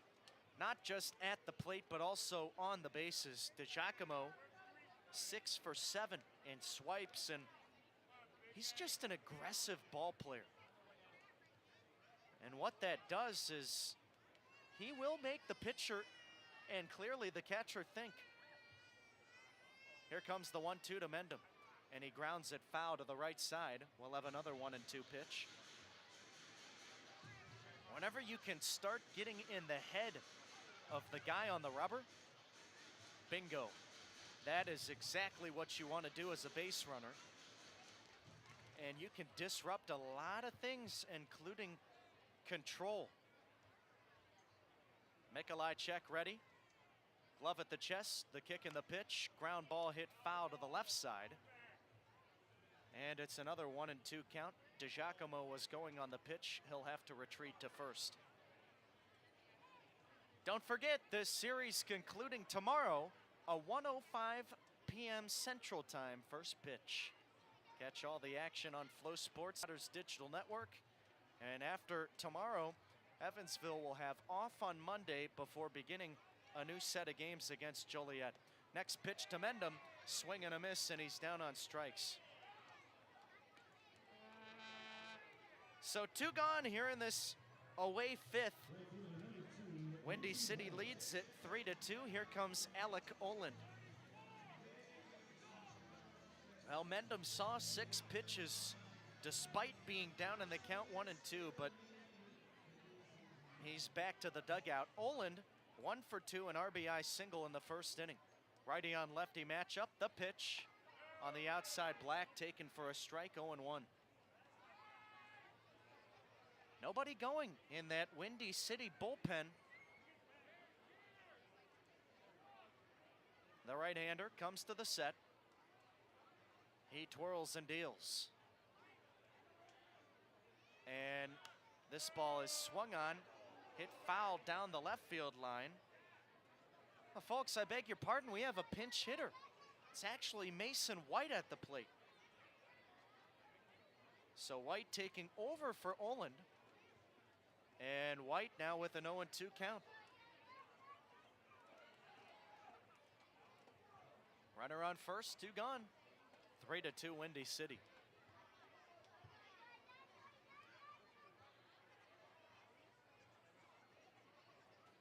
Now the pitch home. Swing and a miss. White down on 3 pitches. That'll do it here in the away 5th, 4.5 in the books. Windy City leads it 3-2.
Garrett Broussard leading it off, home half of the 5th inning. 3-2, Windy City leads Evansville. Zach Smith from the stretch, kicks and deals a breaking ball for a strike, 0-1.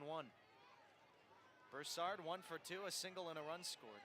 Smith at 71 pitches, 43 strikes. The righty deals now.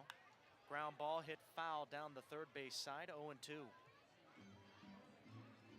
Smith has been really good for Evansville this year. Again, that 3.48 ERA. And you look at the season for him as a whole, he only has one bad start. The pitch, and it's a fastball that misses away. The count now 1-2. That bad start came on June 2nd against Gateway, took the loss in 4 innings, giving up 8 runs. That ballooned his ERA. Here's the 1-2. Misses downstairs. But aside from that, boy, has Smith just been everything that Evansville could have asked for. The right-hander leans in, gets the sign. From the set, the kick and the pitch. And it's a breaking ball downstairs. The count is now full to Broussard. Smith into his 3rd year with Evansville. Signed with the club halfway through 2022. Now the payoff. Called strike 3. Broussard felt it was inside. And instead of walking to first, he'll walk back to the dugout. 1 gone in the home 5th. Here's Henry Kuziak.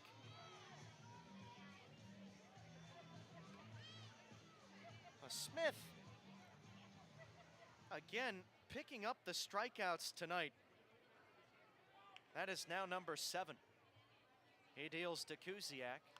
Tapped at the plate, foul. That went off Kuziak's head. I believe that hit his helmet. He had no reaction. Just tapped him anyways. Kuziak 0 for 1. Grounded out his last time up. He was 1 for 4 yesterday with an RBI triple and a stolen base, but he did strike out twice. The Otters pitching staff had 12 Ks yesterday as a whole. And remember, that was in a bullpen day. Smith ready, the pitch, outside, and it's 1-1. That one heads back for the backstop and leaps into the air, almost going up the entire screen.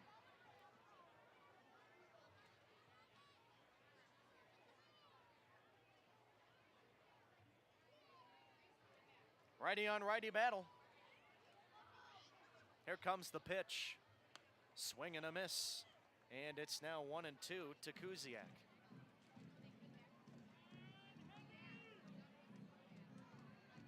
Kuziak has been a great addition to this Windy City lineup. Has played in 27 games. The 1-2. Misses a little bit low. 2 balls and 2 strikes now. Kuziak looking to extend his 4-game hit streak. 2 homers, 17 RBIs, 16 runs scored. Here comes the 2-2 from Smith, and it's lined into right field, base hit. Well, there it goes. Hit streak up to 5. A throw to first by Mason White, who took over in right field for Alec Olin. Not too often you'd see the attempted 9-3 putout, but it was late.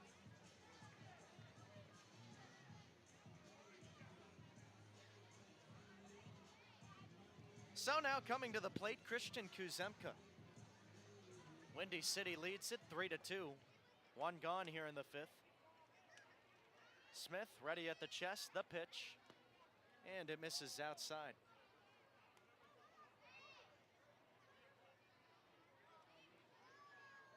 Smith has a chance to put together yet again another quality start. And keep in mind, 2 of those 3 runs that he's allowed unearned. Here's the 1-0. Swing and a miss. And Kuzemka was swinging out of his shoes on that one. Whipped open that front shoulder. Nice breaking ball from Smith.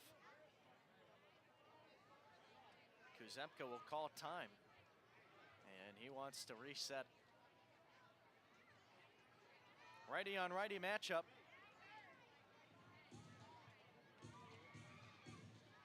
Smith ready. He comes home. And it's a breaking ball low.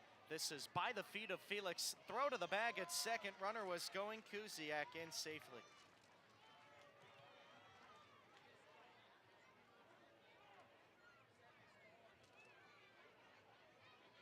Well, that fastball was in the dirt. It was blocked by Felix, so it'll go down as a wild pitch.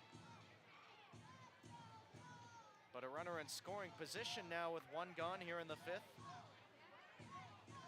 Smith, a look to second. Now he deals home.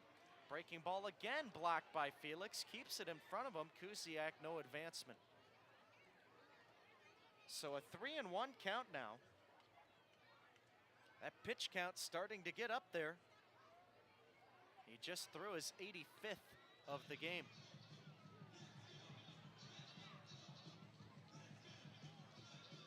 Now the Otters will return home for a 3-game homestand after the Joliet series. That's July 5, 6, and 7 against the New England Knockouts. Tickets still available at EvansvilleOtters.com. Smith 3-1, swing and a miss. Or you can call 812-435-8686. Call in advance. You can get general admission seats for just $5.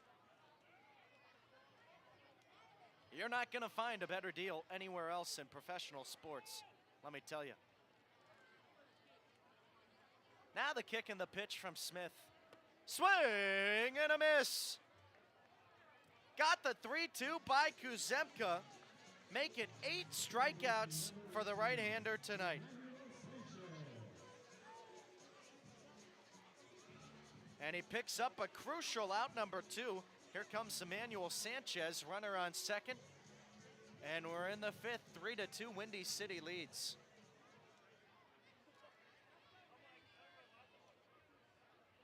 Smith ready at the set position. He twirls and deals. Breaking ball outside, back pick to second. And a closer play than it could have been, but Feltz gets a hand in there.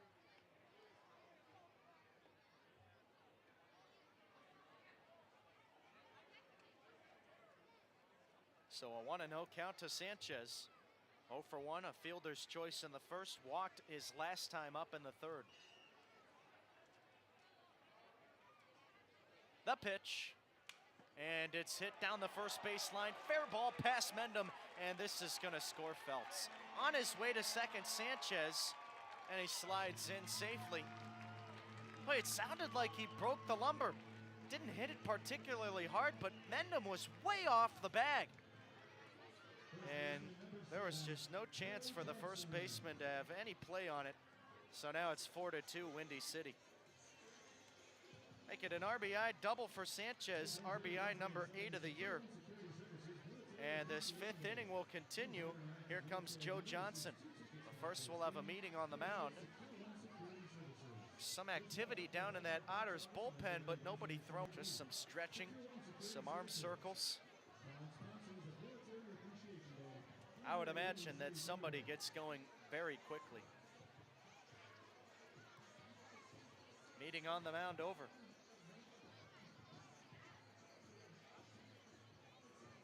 And Smith about to fire in his 90th pitch of the game when he comes home to Johnson.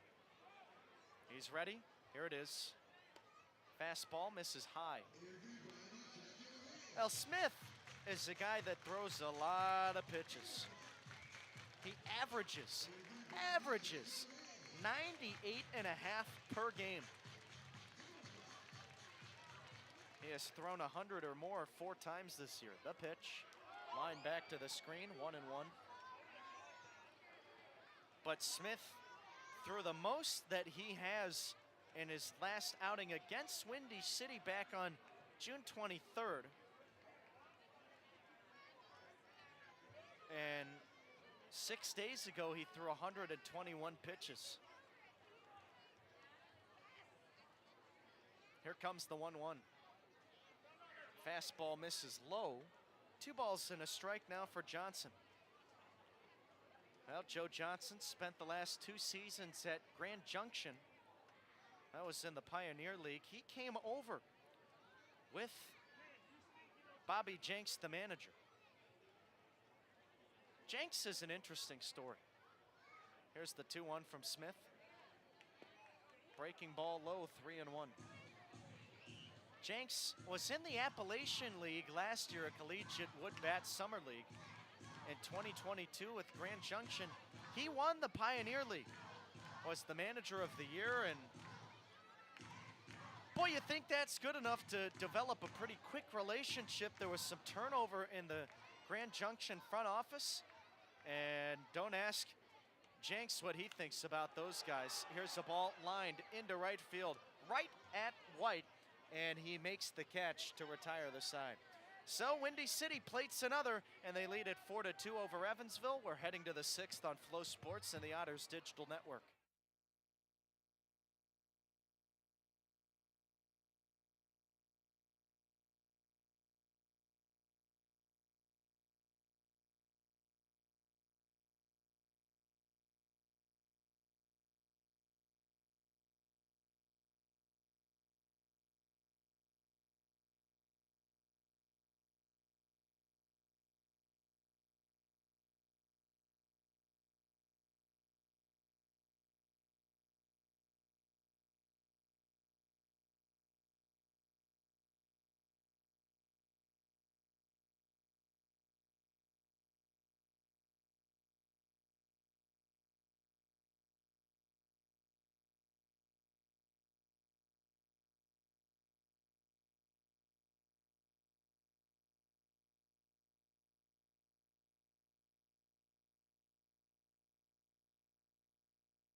Logan Brown digs in from the left side, and we're in the top of the 6th inning.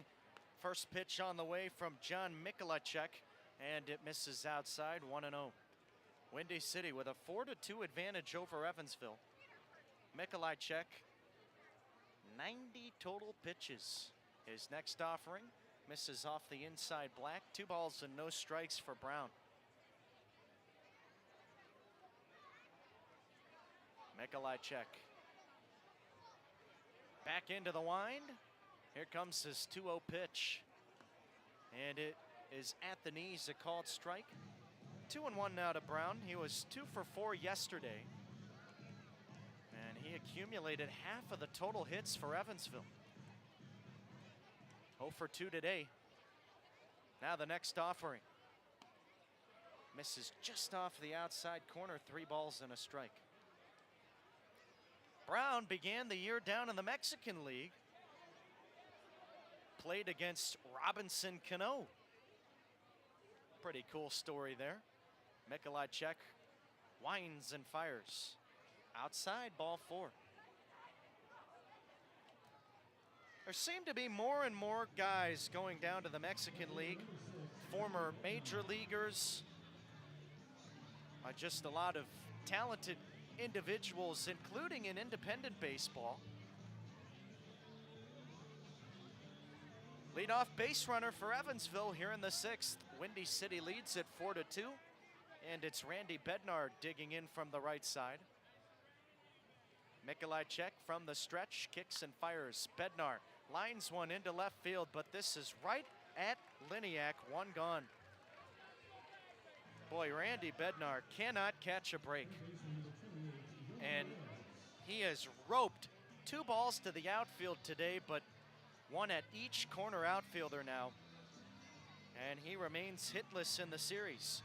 So now coming up, Yomar Reyes, 0 for 2 today, 0 for 6 in the series. 4-2, Windy City leading Evansville.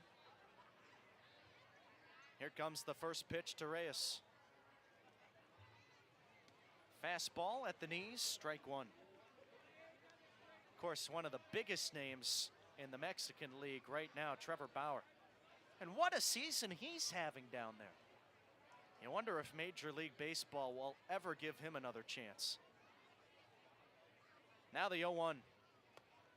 And it's a breaking ball, strike 2.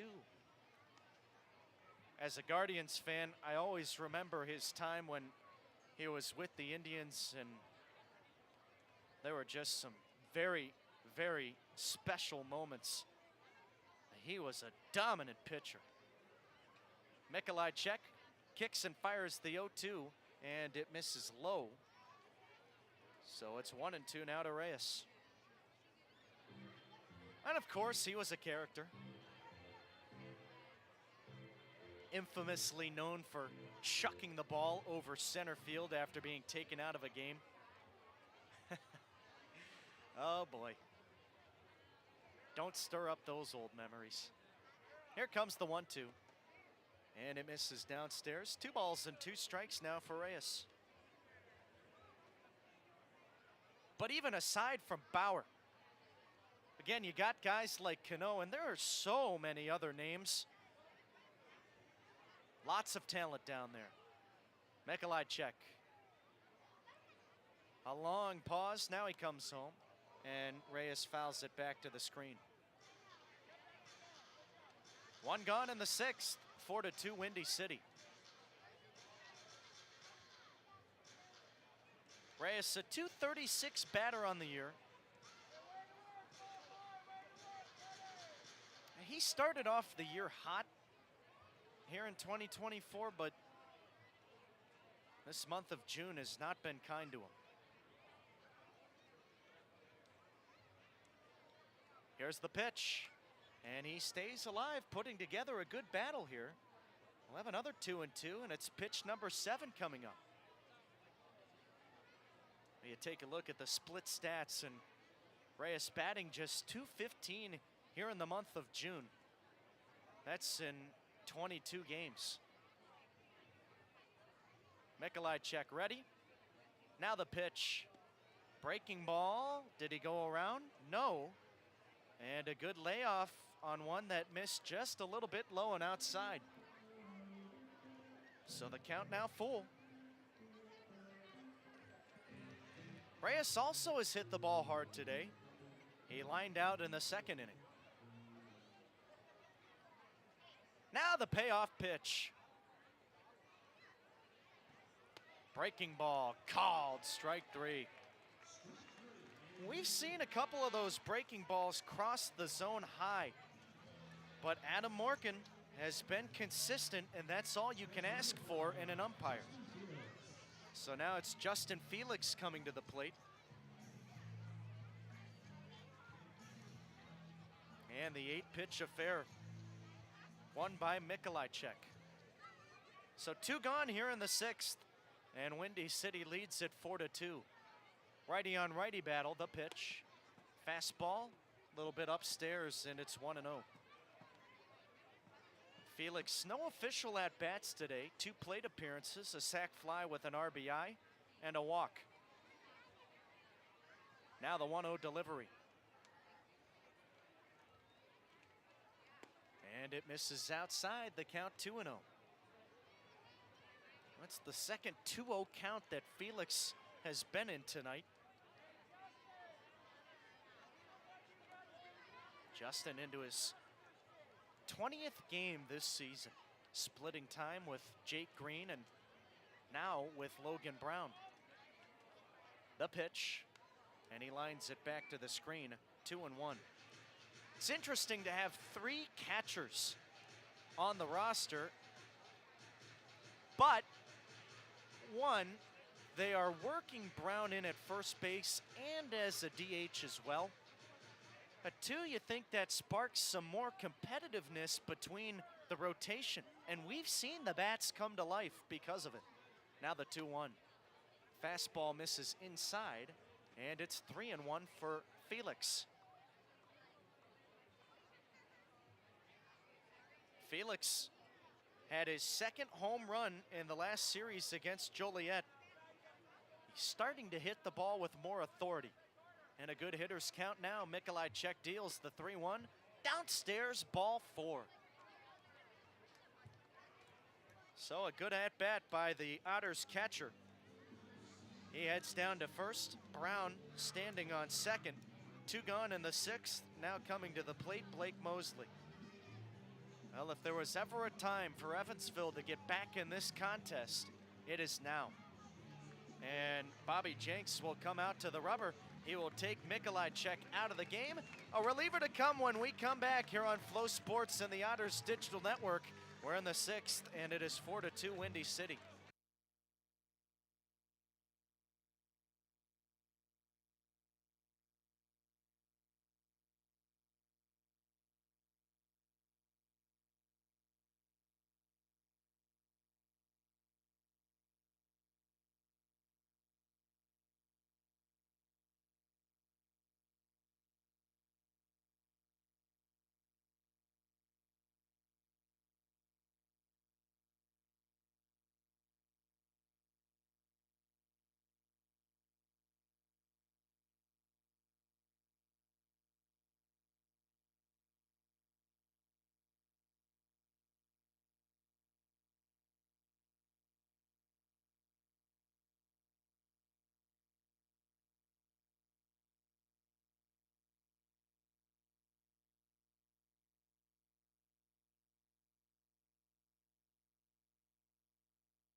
Left-hander Caleb Rydell will toe the rubber for Windy City. We're in the sixth, the situation he inherits. Runners on first and second, 2 gone, and it's Blake Mosley coming to the plate, batting left-handed. So John Mikolajczyk being taken out of the game, 5 2/3 up to this point. 2 runs, 1 earned, 4 hits, 4 walks, 6 Ks. He's responsible for both runners. First pitch to Mosley, misses downstairs, and the count 1-0. 108 pitches, 61 strikes for Mikolajczyk tonight. All things considered, pretty good day, but we'll see if he gets help from the bullpen. Mosley 0 for 2. Now the 1-0. And it's on the outside black, taken for a strike to even the count. Mosley batting .232 on the year. No home runs, 9 RBIs, 5 doubles. The 1-1. Breaking ball, swing and a miss. And Rydell has got Mosley down in the count 1-2.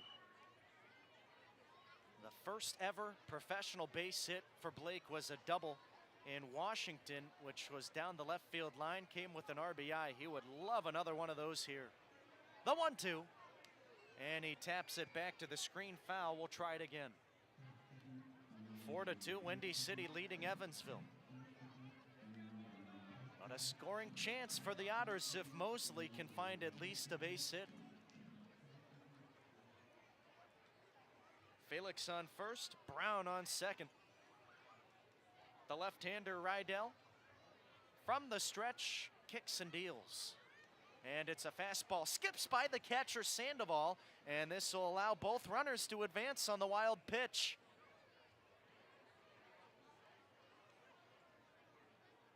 So 2 ducks in the pond now, and the deuces are wild to Mosley. This could be a turning point in the game for either side.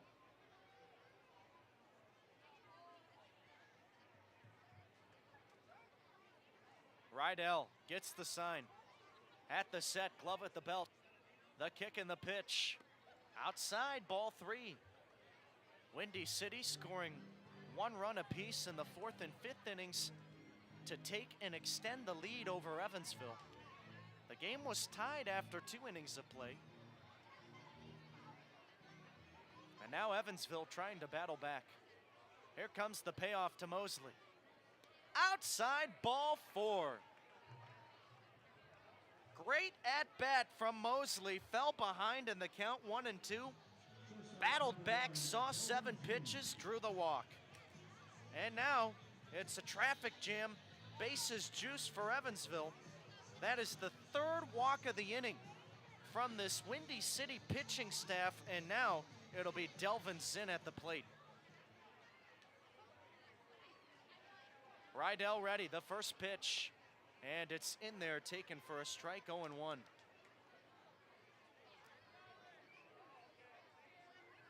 No bigger of a moment for Evansville offensively than right now.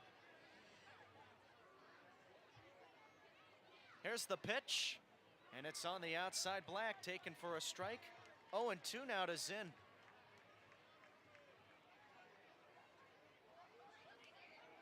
Rydell just into his 2nd appearance. 1-0 on the year, though. Picked up a win in his Windy City debut. He's ready. The 0-2. Line back to the screen. Zinn stays alive. We'll try it again. 2 gone here in the 6th inning. 4-2 Windy City. And the bases loaded. Rydell worked in 2 innings. Struck out 4 in his first appearance. The 0-2. Swing and a miss. A huge strikeout out of the bullpen. And Evansville leaves them loaded in the 6th. Windy City leads it 4-2.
Bottom of the 6th inning, bottom third of the order due up for Windy City. They lead Evansville 4-2. Zach Smith back on the rubber. The right-hander from the stretch deals the first pitch, and it's taken high by Kingston Liniak, the count 1-0. 95 pitches for Smith. A little bit of a surprise to see him back out here. 54 strikes. He deals. Breaking ball in there for a strike to even the count to Liniak. The T-Bolts left fielder homered his last time up. That gave Windy City the lead in the 4th. The kick and the pitch. On the outside, Black called strike 2. Well, Smith has only given up 2 earned runs tonight. Both runs in the first inning unearned. He should have gotten out of that inning unscathed. He's ready with the 1-2. Here it is. And it's a looping line drive into shallow center field, base hit.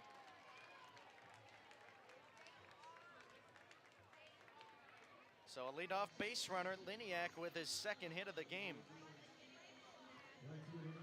Well, there's nobody throwing for Evansville right now. There have been some serious questions with the bullpen in this club this year, so the way Smith has pitched, you figure just ride him out as long as possible. Now at the plate, Brennan DeRiggi goes after the first pitch and hits it foul over the screen, 0-1. The ERA differences between the starters and the bullpen pretty stark in this 2024 season. Smith at the set, kicks and fires the 0-1 pitch. Outside, misses just off the black, and the left-handed hitting right fielder with a 1-1 count. The starters for Evansville, a 4.18 ERA, and the bullpen, a 5.34 earned run average. Next pitch, a fastball that misses outside. 2 balls and a strike for DeRiggi. DeRiggi 1 for 2, a single and a strikeout. Windy City leads it 4-2 over Evansville. Here comes the 2-1. Runner goes to second, swing and a miss. Throw from Felix, and a jumping attempt on the tag by Zinnis. That was a high throw, and he had to evade the collision with Liniak. Wasn't able to swipe him, though. And it is the second stolen base of the year on 2 tries for Liniak. Close play. And now they count 2-2 to DeRiggi.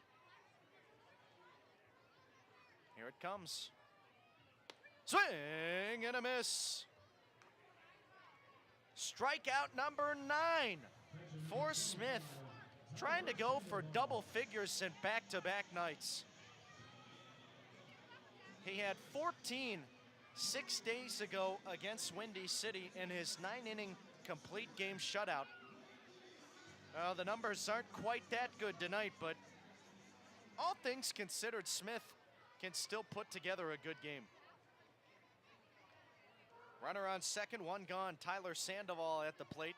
First pitch to him misses outside, and the count is 1-0.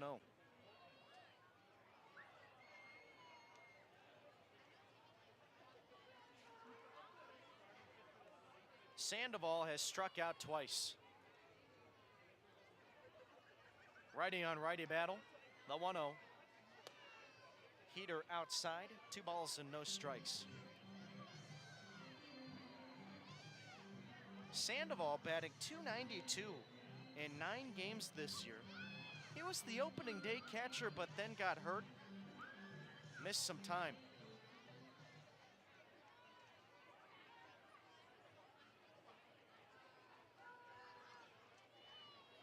Here comes the next delivery from Smith.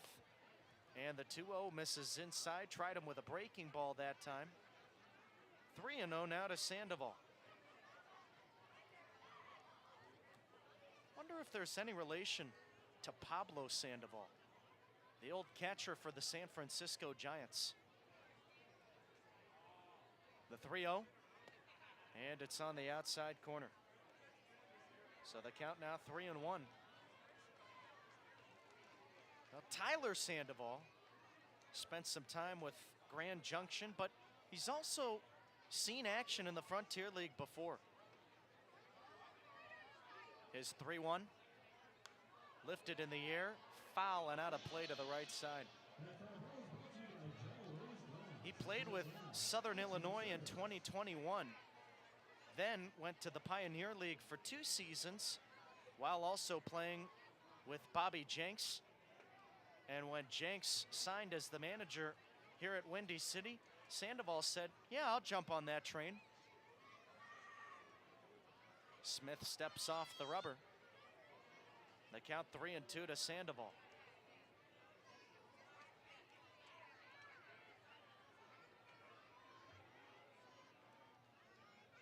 Here comes the payoff.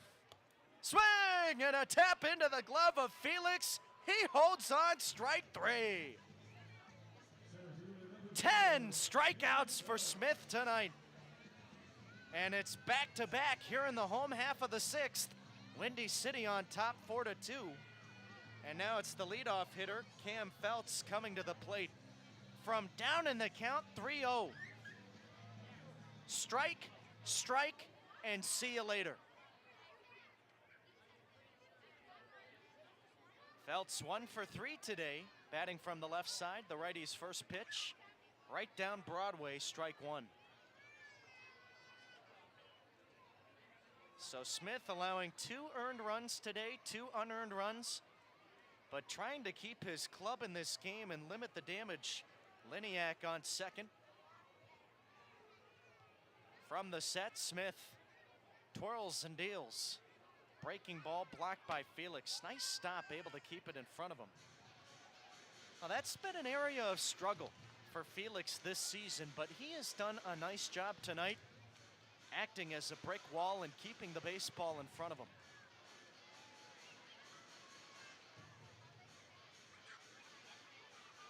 So the count 1-1 now to Feltz. Here it comes. And it's lined out towards second. Diving attempt by Mosley, can't get it, knocks it down into shallow right. Runner coming for home, throw is airmailed to the plate. Now heading for third base, Feltz, and he's gonna get in with a slide. What a disaster. Good heads up base running by Liniak as he's able to score on the RBI single. And Feltz advances on the throw, then advances again on the error from Mosley. And it is 5-2. Here comes Max Peterson. That'll call it a day for Smith. More information on the reliever to come when we come back on Flow Sports and the Otters Digital Network. We're in the 6th and Windy City leads at 5-2.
Chip Korbacher towing the rubber for Evansville in place of the starter Zach Smith.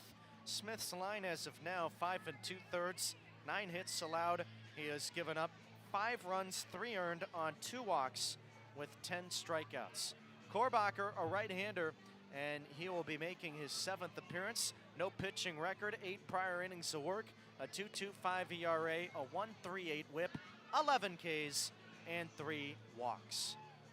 Well, it wasn't the ending that Smith was looking for, and Evansville commits their second error of the game after Blake Mosley airmailed the catcher Justin Felix at the plate, which allowed Cam Feltz to advance from first to third. And now it will be Garrett Broussard as the first batter returning from the break. Well, Smith has given up now 10 unearned runs this season. You could say that's part his fault, part the defense's fault. Korbacher kicks and deals from the stretch. Breaking ball blocked by Felix, 1-0. On one end, you want to say, well, you got to find a way to not let those runs come back and haunt you, even though it's the defense's fault. Now, 10 unearned runs is absurd. Here's the 1-0 pitch. And it misses a little bit low. Well, our scoreboard shows 2-1. I must have missed a pitch. I apologize. It is 2-1. Korbacher kicks and deals. And this one is lifted in the air. Down by the right field line. Long run for White. And this just lands foul. Now, you know what it was? It was a pitch clock violation. So Broussard did not get back into the box in time. Now it's 2-2. Runner on third, 2 gone in the 6th. 5-2 Windy City. You think about that fielding percentage for Evansville. It has been an Achilles heel for them all year long. They are 12th in the league at .969. Korbacher tosses in the 2-2, and it misses outside, goes back to the screen, run comes in to score.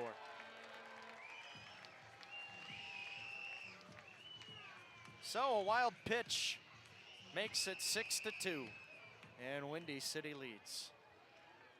Oh, things are becoming a disaster once again here at Ozinga Field. That run also unearned. Getting charged to Smith. The 3-2. Inside, watch out, that hit the hands of Broussard. He is down, writhing in pain at home plate, rolling onto his back. Now sitting up. Well, taking a look at that one a second time. And Korbacher unleashed a fastball. That one got him square on the back of the hand.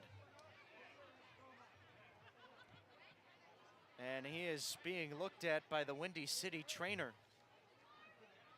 Not fun. Tom Martin taking a look at him. And Broussard will walk near the first base dugout of Windy City. It doesn't look like he's going to stay in the game.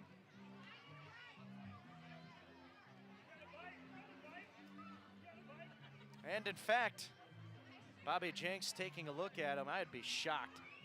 That was a 90-mile-an-hour heater right at his hands. And we have a pinch runner. Looks like it's going to be Armando Albert taking over on the bases. Albert delivered the RBI winning run yesterday in the 10th inning. Walked it off for Windy City, and that was his first professional hit.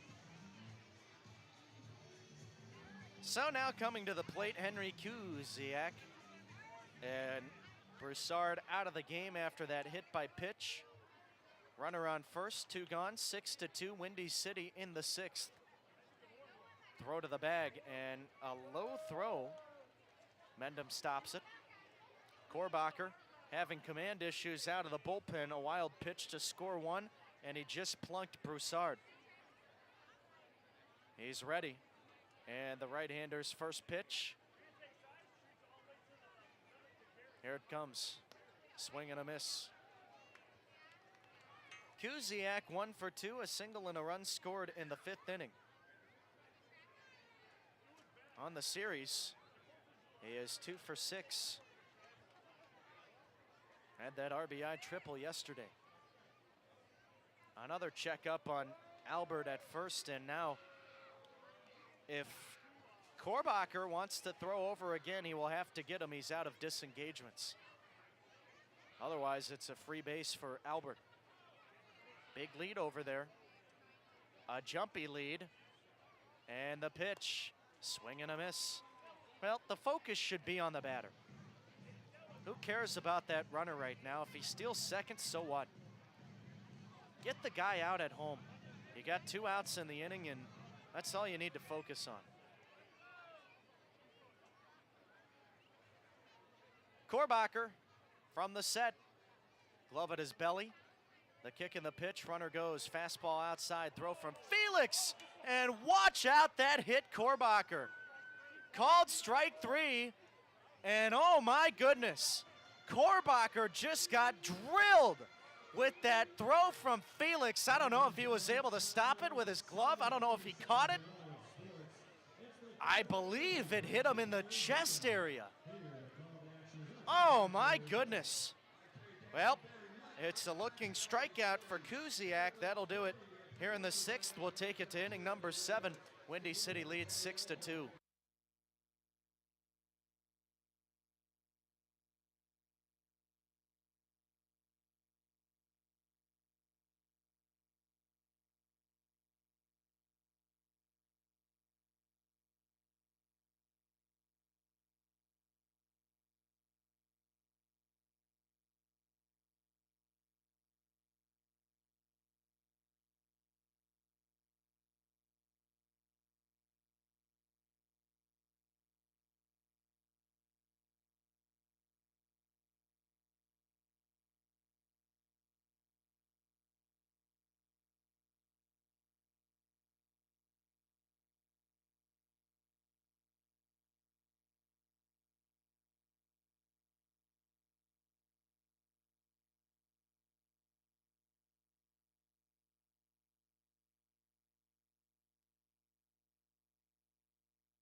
Giovanni DiGiacomo will pop the first pitch up of the inning, and, well, it is caught by Tyler Sandoval down the third base line in foul territory. 1 pitch, 1 out for Caleb Rydell. Back on the rubber for his 2nd inning, and Rydell saw 2 batters in the 6th inning, relieving John Mikolajczyk, and he was able to strand the bases loaded. 6-2, Windy City leads. Now coming to the plate, David Mendham. A foul out to begin the 7th. Lefty on lefty matchup. Here's the first pitch to Mendham. Fastball at the top of the zone, strike 1. Well, still a little bit of time left for Evansville, but 2 more runs coming in for Windy City in the 6th, and they take a commanding lead. Swing and a miss, 0-2 for Mendham. And Windy City has scored now in the last 3 innings. Mendham 1 for 3 with a single and 2 strikeouts.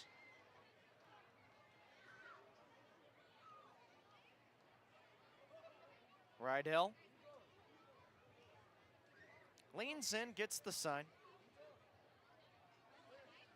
Now the pitch. Check swing, Mendham holds up in time, breaking ball away. Rydell picked up during that Lake Erie Crushers series, and again, He pitched in 2 innings in his debut, picked up the win. That was the only contest in the middle game of that series that the T-Bolts won. Mendham fouls the next pitch opposite way, and the left-handed hitting first baseman stays alive, 1-2. Rydell, a recent college graduate from the University of Nebraska. Pitched in the Big Ten Conference. The next offering, called strike 3. Mendham can't believe it. It's a hat trick of strikeouts for David. 2 gone in the 7th. Now coming to the dish, Mason White. White ended up as a pinch hitter for Oland in the 5th, then took over his spot in right field. So he has his second at-bat now. He struck out swinging his first time at the dish.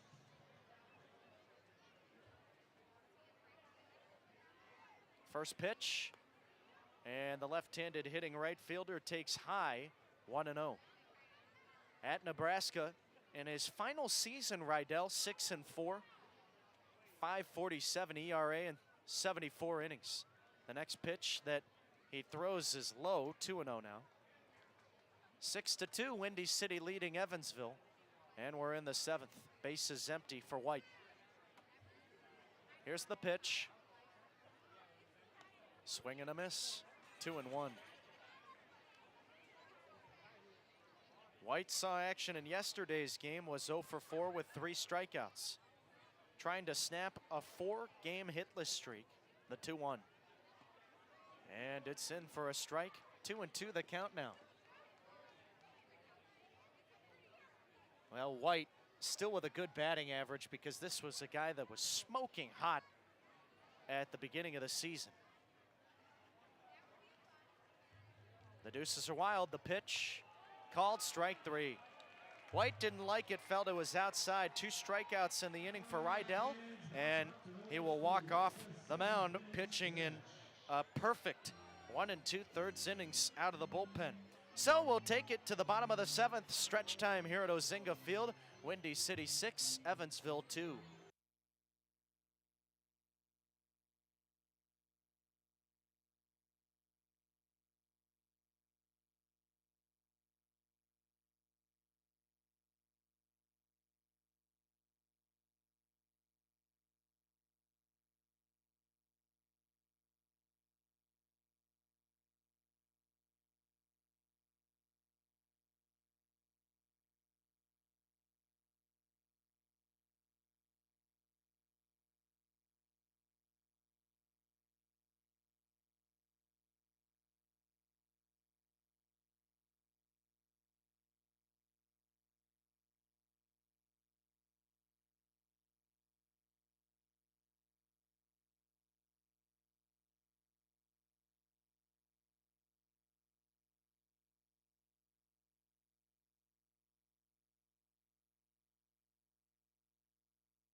Bottom of the 7th inning, Chip Korbacher back on the rubber. He will face Christian Kuzemka. It is 6-2 Windy City. First pitch coming, and the Evansville reliever throws one high, the count 1-0. Korbacher spent 3 years in a graduate season at University of the Cumberlands. Righty on righty matchup, Kuzemka 0 for 2, had a sac fly in the first, struck out his last time up. Now the 1-0 pitch. Fastball outside. With the Patriots, Korbacher saw action on the diamond in 4 years and was a top arm out of the bullpen in his final 3 seasons. Used in 22 appearances this spring, the righty tossed 24 1/3 innings with a 3.33 ERA. The 2-0. And it misses outside and low, ball 3. Oh, he had wipeout stuff at the NAIA level. Had an exiguous .86 whip, best on the club in the spring. The 3-0. Outside, a 4-pitch walk to Kazemka. So a leadoff base runner here in the home half of the 7th. Windy City on top 6-2. That'll bring up Emmanuel Sanchez. Korbacher came out of the bullpen in the 6th inning to relieve the starter Zach Smith. Smith's final line, 5 2/3, 6 runs, 3 earned, 9 hits, 10 strikeouts, and 2 walks. Here's the first pitch to Sanchez. And it misses downstairs, 1-0. Out of the bullpen, Korbacher hit the first guy he saw, took Garrett Broussard out of the game with a 90-mile-an-hour fastball right at his hand. But then he struck out the next guy. Here comes the 1-0. Fastball outside, 2 balls and no strikes. 6 balls to begin this inning from Korbacher. Korbacher also had a wild pitch in that 6th inning, which brought home Cam Feltz. He was able to move to 3rd on an error from Blake Mosley when he hit a line drive at Mosley. Mosley dove, kicked off his glove into shallow right. The second baseman picked it up, tried to throw home to get Kingston Liniak at the plate, sailed over the catcher Felix's head, and that allowed Feltz, who was already on his way to second from the throw, to advance an extra 90 feet with the error. Meeting on the mound between Felix and Korbacher didn't last long. Righty on righty battle. Here's the 2-0. And it is fouled back. The count now 2-1.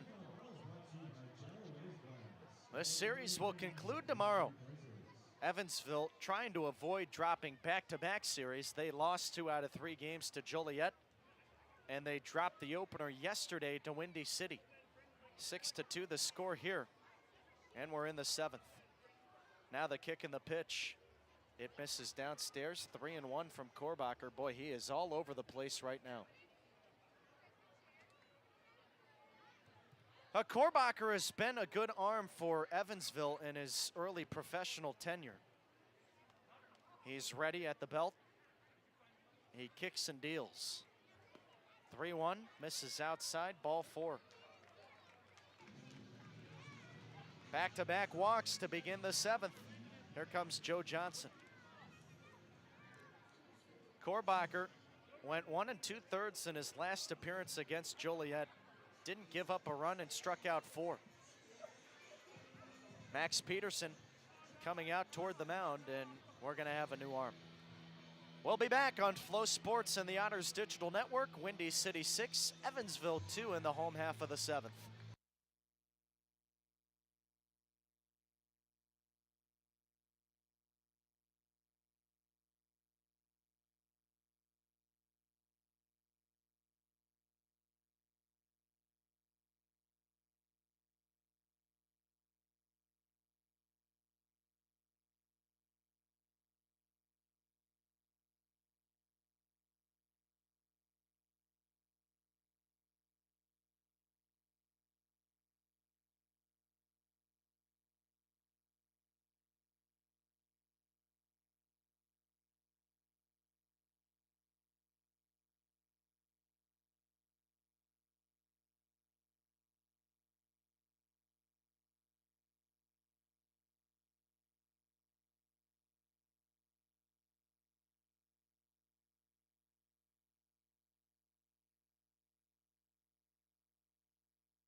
Well, it'll be Jacob Meyer on the mound for Evansville.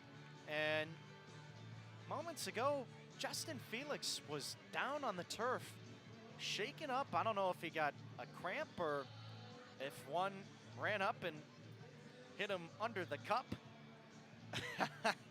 He did not look good for a couple of minutes, but he will stay in the game, so interesting. But Jacob Meyer making his professional debut today, taking over for Chip Korbacher. Korbacher went a third of an inning, no hits, 2 walks, a hit by pitch, and a strikeout.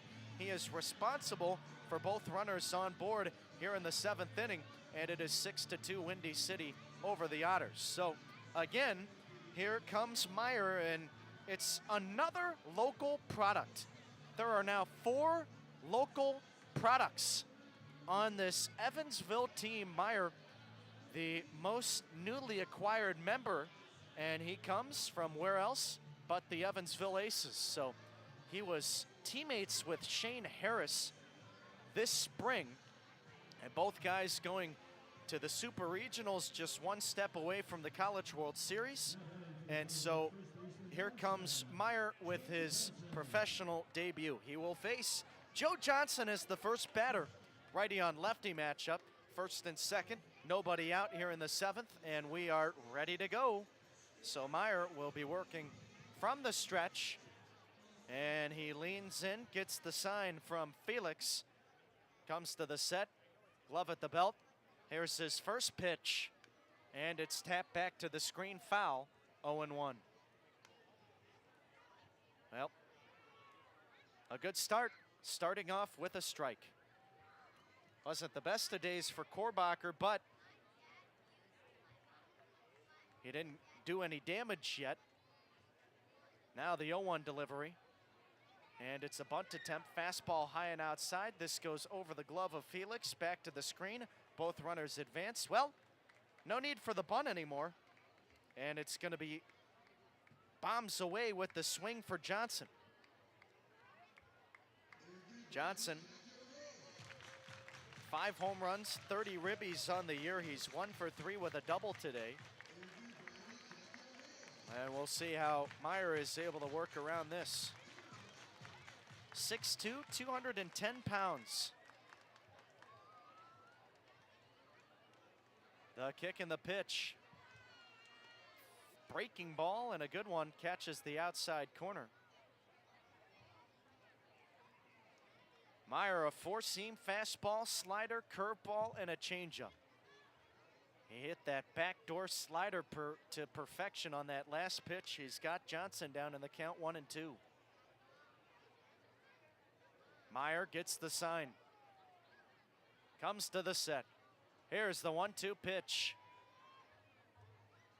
Breaking ball lifted in the air toward left center. DiGiacomo on his horse. He will make the catch. Tagging for home. Score uncontested. Up to third base, Sanchez. That run will get charged to Korbacher. And he is still responsible for Sanchez on third, so a sac fly for Johnson brings home RBI 31 of the year. And there's 1 gone here in this 7th inning. Now to be Kingston Liniak coming to the plate. Infield playing in for Evansville.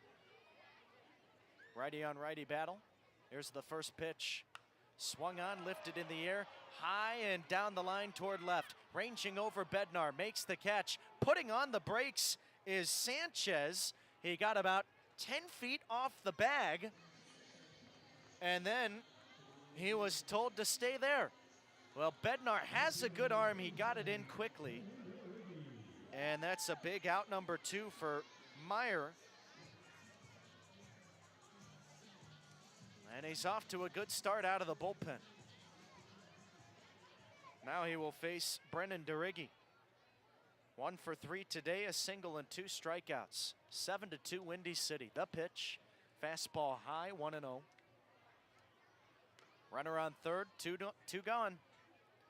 And Meyer looking to work a clean, for his sake, inning here in the 7th. The pitch, and it's sent back over the screen, foul.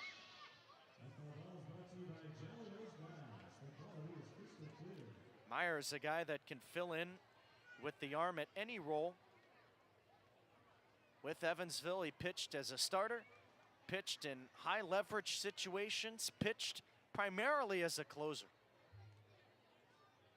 He deals the 1-1, and it's shot through the right side, base hit. So that closes the book on Korbacher. He gives up both runners here in the 7th inning. 8-2 Windy City. They have blown the game open. RBI base hit for DeRiggi. And now it'll be Tyler Sandoval. A hat trick of strikeouts and as many tries at the plate. And Evansville just trying to get through this inning. Second crooked number put up in a row from Windy City. 4 innings in a row they have scored.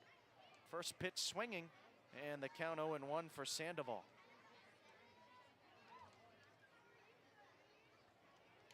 A brutal night at the plate for the catcher.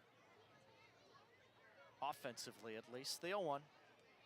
Breaking ball, slapped out towards short. Zinn fields it, throws to second for the easy out, and the force is recorded by Mosley. That'll do it. 7 in the books, 8-2 Windy City over Evansville.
Middle third of the order due up for Evansville, top of the 8th inning. 8-2, Windy City leading.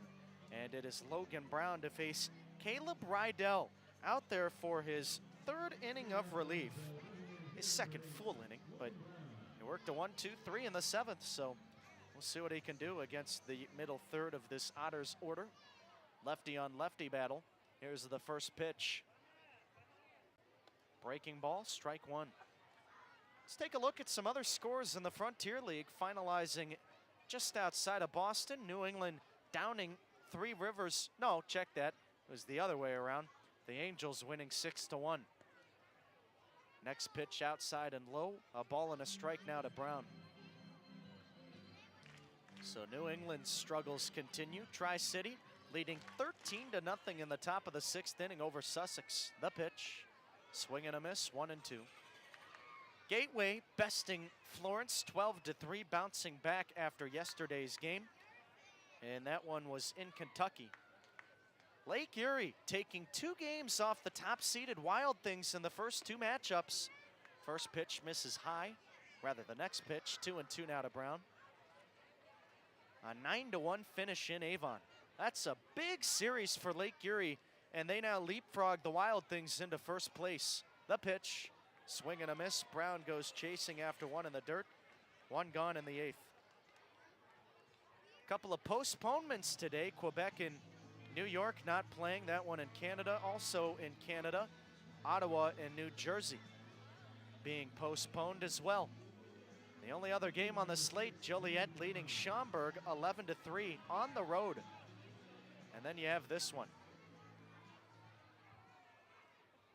Rydell, the kick and the pitch, and it's in there for a strike taken by Randy Bednar. The count 0-1. Evansville has just not had their best stuff tonight. 2 runs on 4 hits, 2 errors in the field. Windy City, 8 runs, 10 hits, 1 error. Here's the 0-1 delivery. Fastball, top of the zone, strike 2. Bednar in disgust, shaking his head, saying, "Nuh-uh, not a strike." Rydell twirls and deals.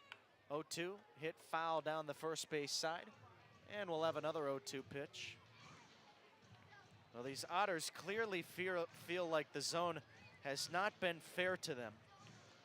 They think that Morgan has been calling a lot more pitches with a wide zone for Windy City, but not so for Evansville. Now the 0-2. Fastball high. I don't have any say one way or the other. I'm just pointing out a fact. Evansville has not been happy with Adam Morgan behind home plate tonight. Here comes the 1-2. Fastball, a little bit inside. Bednar, 0 for 3. He has hit the ball hard twice today, but hasn't gotten rewarded for it. 0 for 7 in the series with a run scored.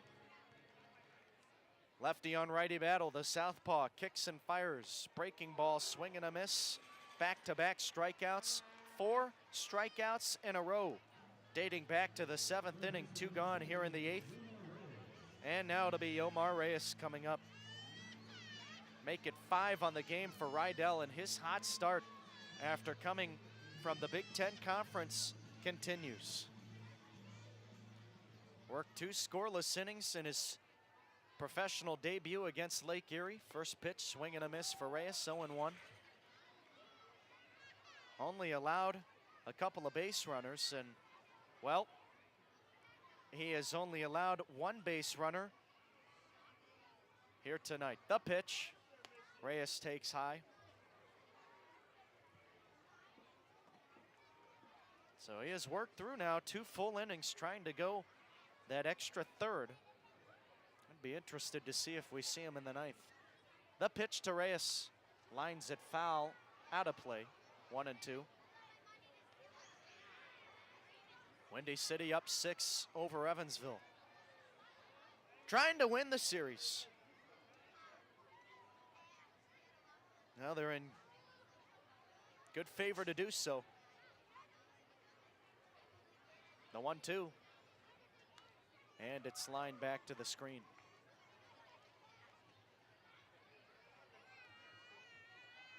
So Reyes staying alive with 2 strikes, 0 for 3 tonight. A line out, a ground out, a strikeout. Rydell ready. The kick and the pitch.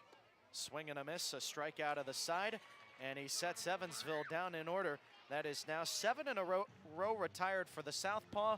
We'll take it to the bottom of the 8th. Windy City 8, Evansville 2.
We're in the Windy City 8th. It is 8-2 T-Bolts over the Otters, and the first pitch from Jacob Meyer in for a strike. The count 0-1 to the leadoff hitter, Cam Feltz. Switch hitter batting left-handed, and we have time called. Feltz wants to think things over. Well, Meyer was able to come out of the bullpen and get 3 outs. He did give up 2 runs that were inherited. They were not his. But this looks like it's going to be a fun guy to watch. And Myers with that high velocity fastball. Here's the 0-1. It's the heater. He blew it by Feltz.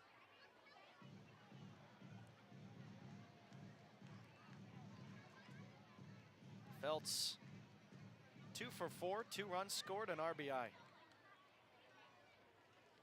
Now the pitch. Fastball outside. Well, this game started off on the wrong foot for Evansville defensively. They plated 1 in the top of the first, then an error led to 2 unearned runs in the bottom of the inning. The pitch. Check swing. He went around. Ball in the dirt. And Felix, no, that's Green now. Green taking over for Justin Felix will throw out Cam Feltz. First professional strikeout for Jacob Meyer. Well, remember, Felix went down when taking warm-up pitches from Meyer, so out of the game now, and Jake Green blocking that one well. Now at the plate, it's Garrett Broussard. First pitch on the outside corner, a strike, and no, check that. It is not Broussard, it is Armando Albert, because Broussard went out with an injury. It's like the walking wounded out here, folks. Now the 0-1, and it's a ball in the dirt, 1-1. Windy City leads at 8-2 over Evansville.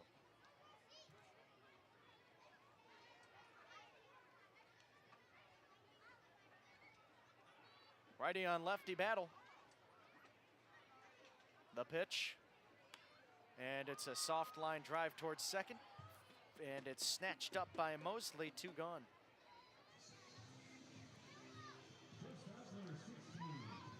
So that'll bring up Henry Kuziak. This is actually a guy who is still in the game. Kuziak able to extend his hit streak to 5 games in the 5th inning. The first pitch from Meyer. Fastball just misses outside.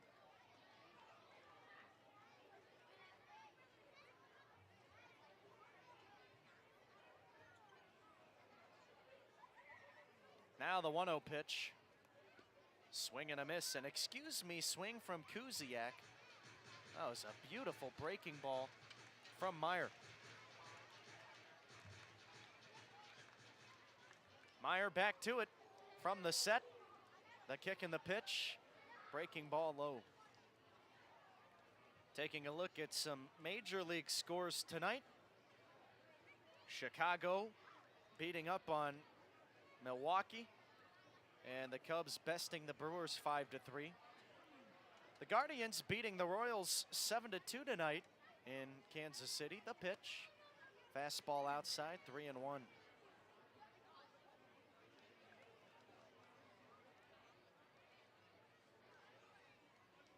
The Reds taking care of the Cardinals 9-4. That one in St. Louis. Next pitch, grounded back up the middle. This will get through for a base hit.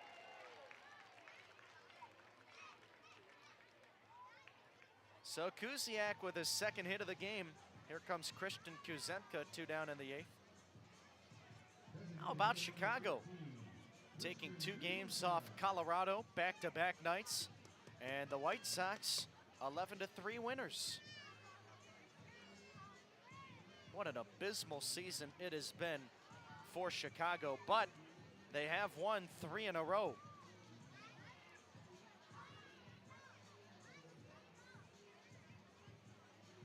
So maybe a little bit of a turning point. You wonder if they're going to get to 40 wins this season. Well, we have time called. Not sure what is going on from Kuzemka. Looks like he's trying to fix his batting glove. And we have yet another stoppage. How many of those have we had tonight? This game has had an extra 15 minutes in delays. And we're approaching the 3-hour marker in this contest because now Kuzemka can't figure out his batting gloves. Unbelievable. You think he had all that time on deck to figure it out, but he waited until he came to the plate. Well, he's 0 for 2 tonight, an RBI, a walk, and a run scored. And the first pitch is a strike, 0-1. 2 gone in the 8th, 8-2 Windy City. 8 runs, 11 knocks, 1 error for the T-Bolts. 2 runs, 4 hits, 2 errors for Evansville. Myers' next pitch, breaking ball and a beauty. Called strike 2.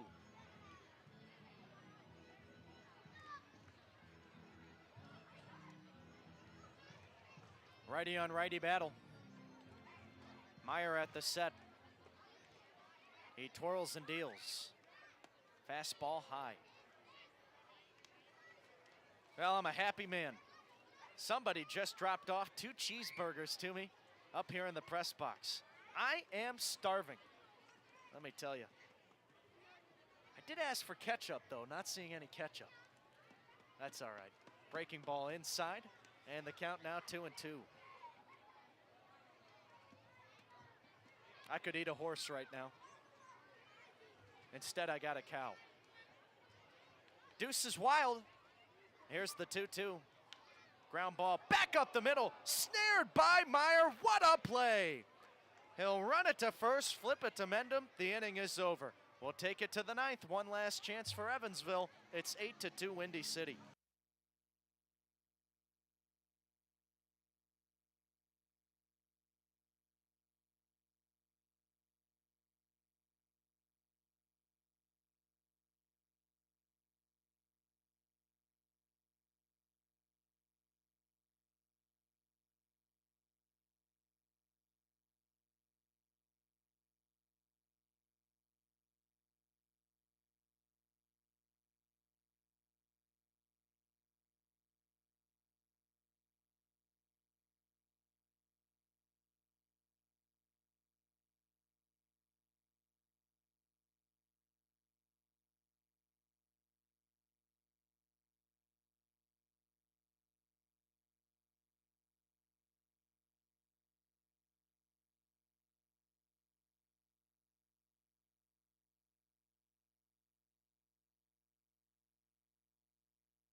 Top of the 9th inning, Jake Green batting now for Evansville. First pitch misses outside, the count 1-0. 8-2 Windy City. On the rubber, Bryce Helgeth. The pitch, and it misses downstairs. Well, it was a good day for Caleb Rydell. 2 1/3 innings scoreless, no hits, a walk, 6 strikeouts. Now the 2-0 pitch. Inside, and that almost hit Green. Green in his first at-bat came on as a defensive replacement in the last inning, taking over duties for Justin Felix as he went out with an injury. Now the 3-0. Outside ball 4. Evansville has struck out 12 times tonight. And if they don't score here in this inning, it will be 4 games where they have scored just 5 total earned runs. Not a good recipe.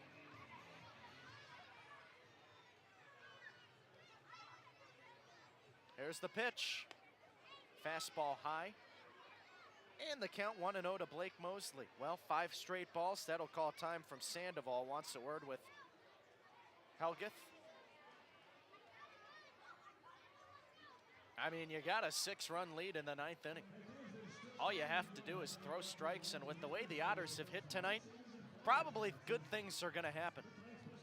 Evansville held to just 4 hits, and that's their lowest marker of the season. They have hit that marker 2 times in the last 3 games. The 1-0 on the outside, Black taken for a strike.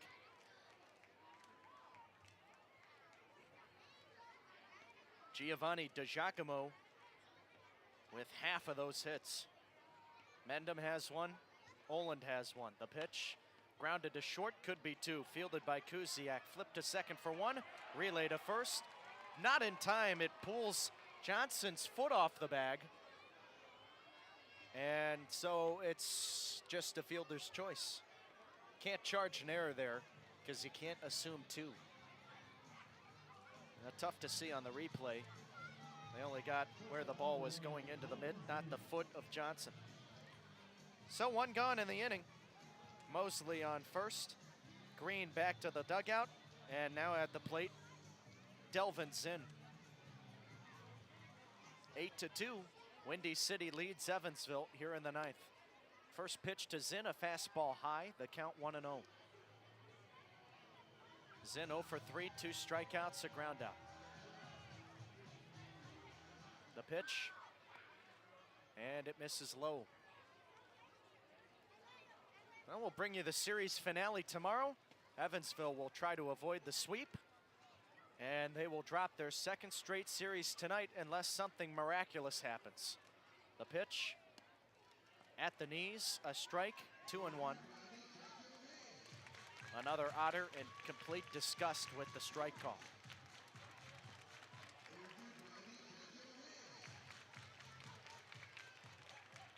Here's the pitch, and it's lined hard out towards center field. This will fall in front of Feltz.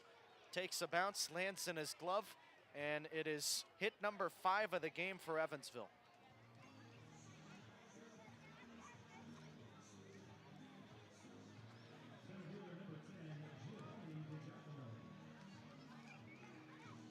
So runners on first and second, Mosley in scoring position, and the lineup turns over for Giovanni DiGiacomo. Well, things could get interesting. 1 down in the 9th, 8-2 Windy City. First pitch swinging for the center fielder, fouls it away and out of play, 0-1. What a day it was for Rydell. Not a good start for Helgeth. Trying to turn things around and slam the door. The pitch, and it's hit out towards short, could be 2. Kuziak to second for 1. Relay to first on a bounce, not in time, bounces out of the glove of Johnson. Boy, I'll tell you what, Zinn went hard into the second, and he took out Sanchez. And uh-oh, Zinn and Sanchez getting into it. McCauley out there immediately to break it up. And the scrum lasted about 5 seconds. Not even all of the dugouts clearing, but it's been tough for Evansville, and they will most likely lose another game here tonight. And whenever you are in a bad way, as the Otters are, it's really easy to flare up, let the emotions run wild, but Zinn did go hard into second, and he took Sanchez out, so Sanchez had a right to be upset. That's a no-no in today's game. Maybe 20, 30 years ago, sure. But with the way the rules have changed, it is a different ball game, and you can't do that as a base runner. I get you want to try and help your team, but now there's 2 gone in the 9th. So DiGiacomo on first, up to third base, Mosley. Zinn out number 2 on the fielder's choice. And now at the plate, David Mendham. 1 for 4, 3 Ks, a single. The pitch, inside, 1-0. 8-2, Windy City leads it. Mendham, 3 homers, 23 RBIs. Evansville has not scored since the 2nd inning. The pitch, grounded to second. This should end the game. Charging Sanchez, throw to first, ball game. That'll do it. Windy City takes this one, and they take the series over Evansville. And we'll bring you the box score in the final recap after this. Your score tonight, the Thunderbolts 8, Evansville 2.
Evansville drops another game to the Windy City Thunderbolts. They fall to 17-27, back to 10 games under 500, which is a tie for their worst marker in the season, the 3rd time that they have hit that now. And the last time they were at that marker was all the way back on June 11th against Tri-City with the win. Windy City 1 step closer to 500, 19-26 on the year.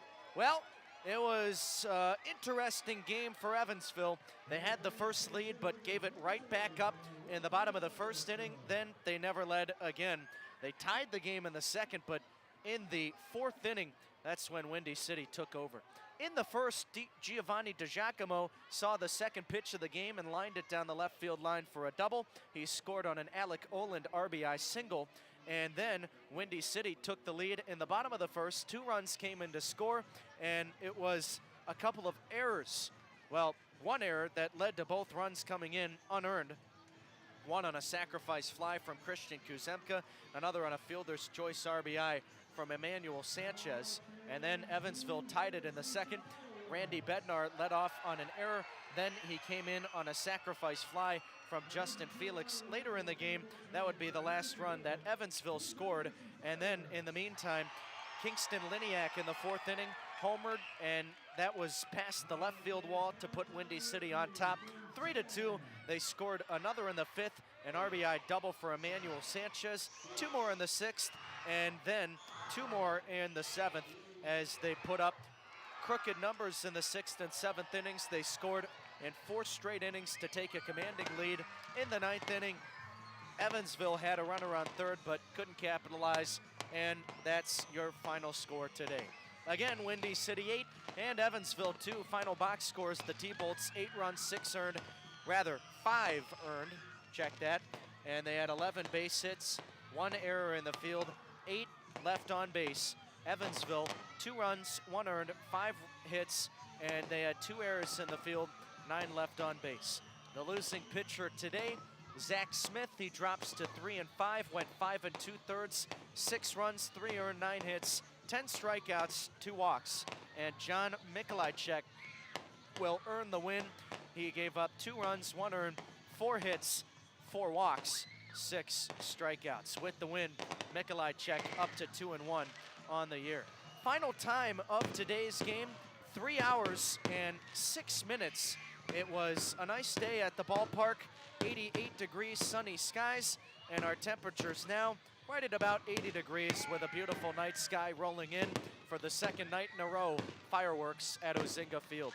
That'll do it. One final time, your final score, Windy City 8 and Evansville 2. The Otters will be back in business tomorrow, trying to avoid being swept for the second straight series as they will play Windy City with a 1:05 first pitch. Catch all the action on Flow Sports and the Otters Digital Network. This is Kyle Chandler saying thanks again. We hope to see you again tomorrow, but until then, please enjoy the rest of your night. Stay safe, and God bless everybody.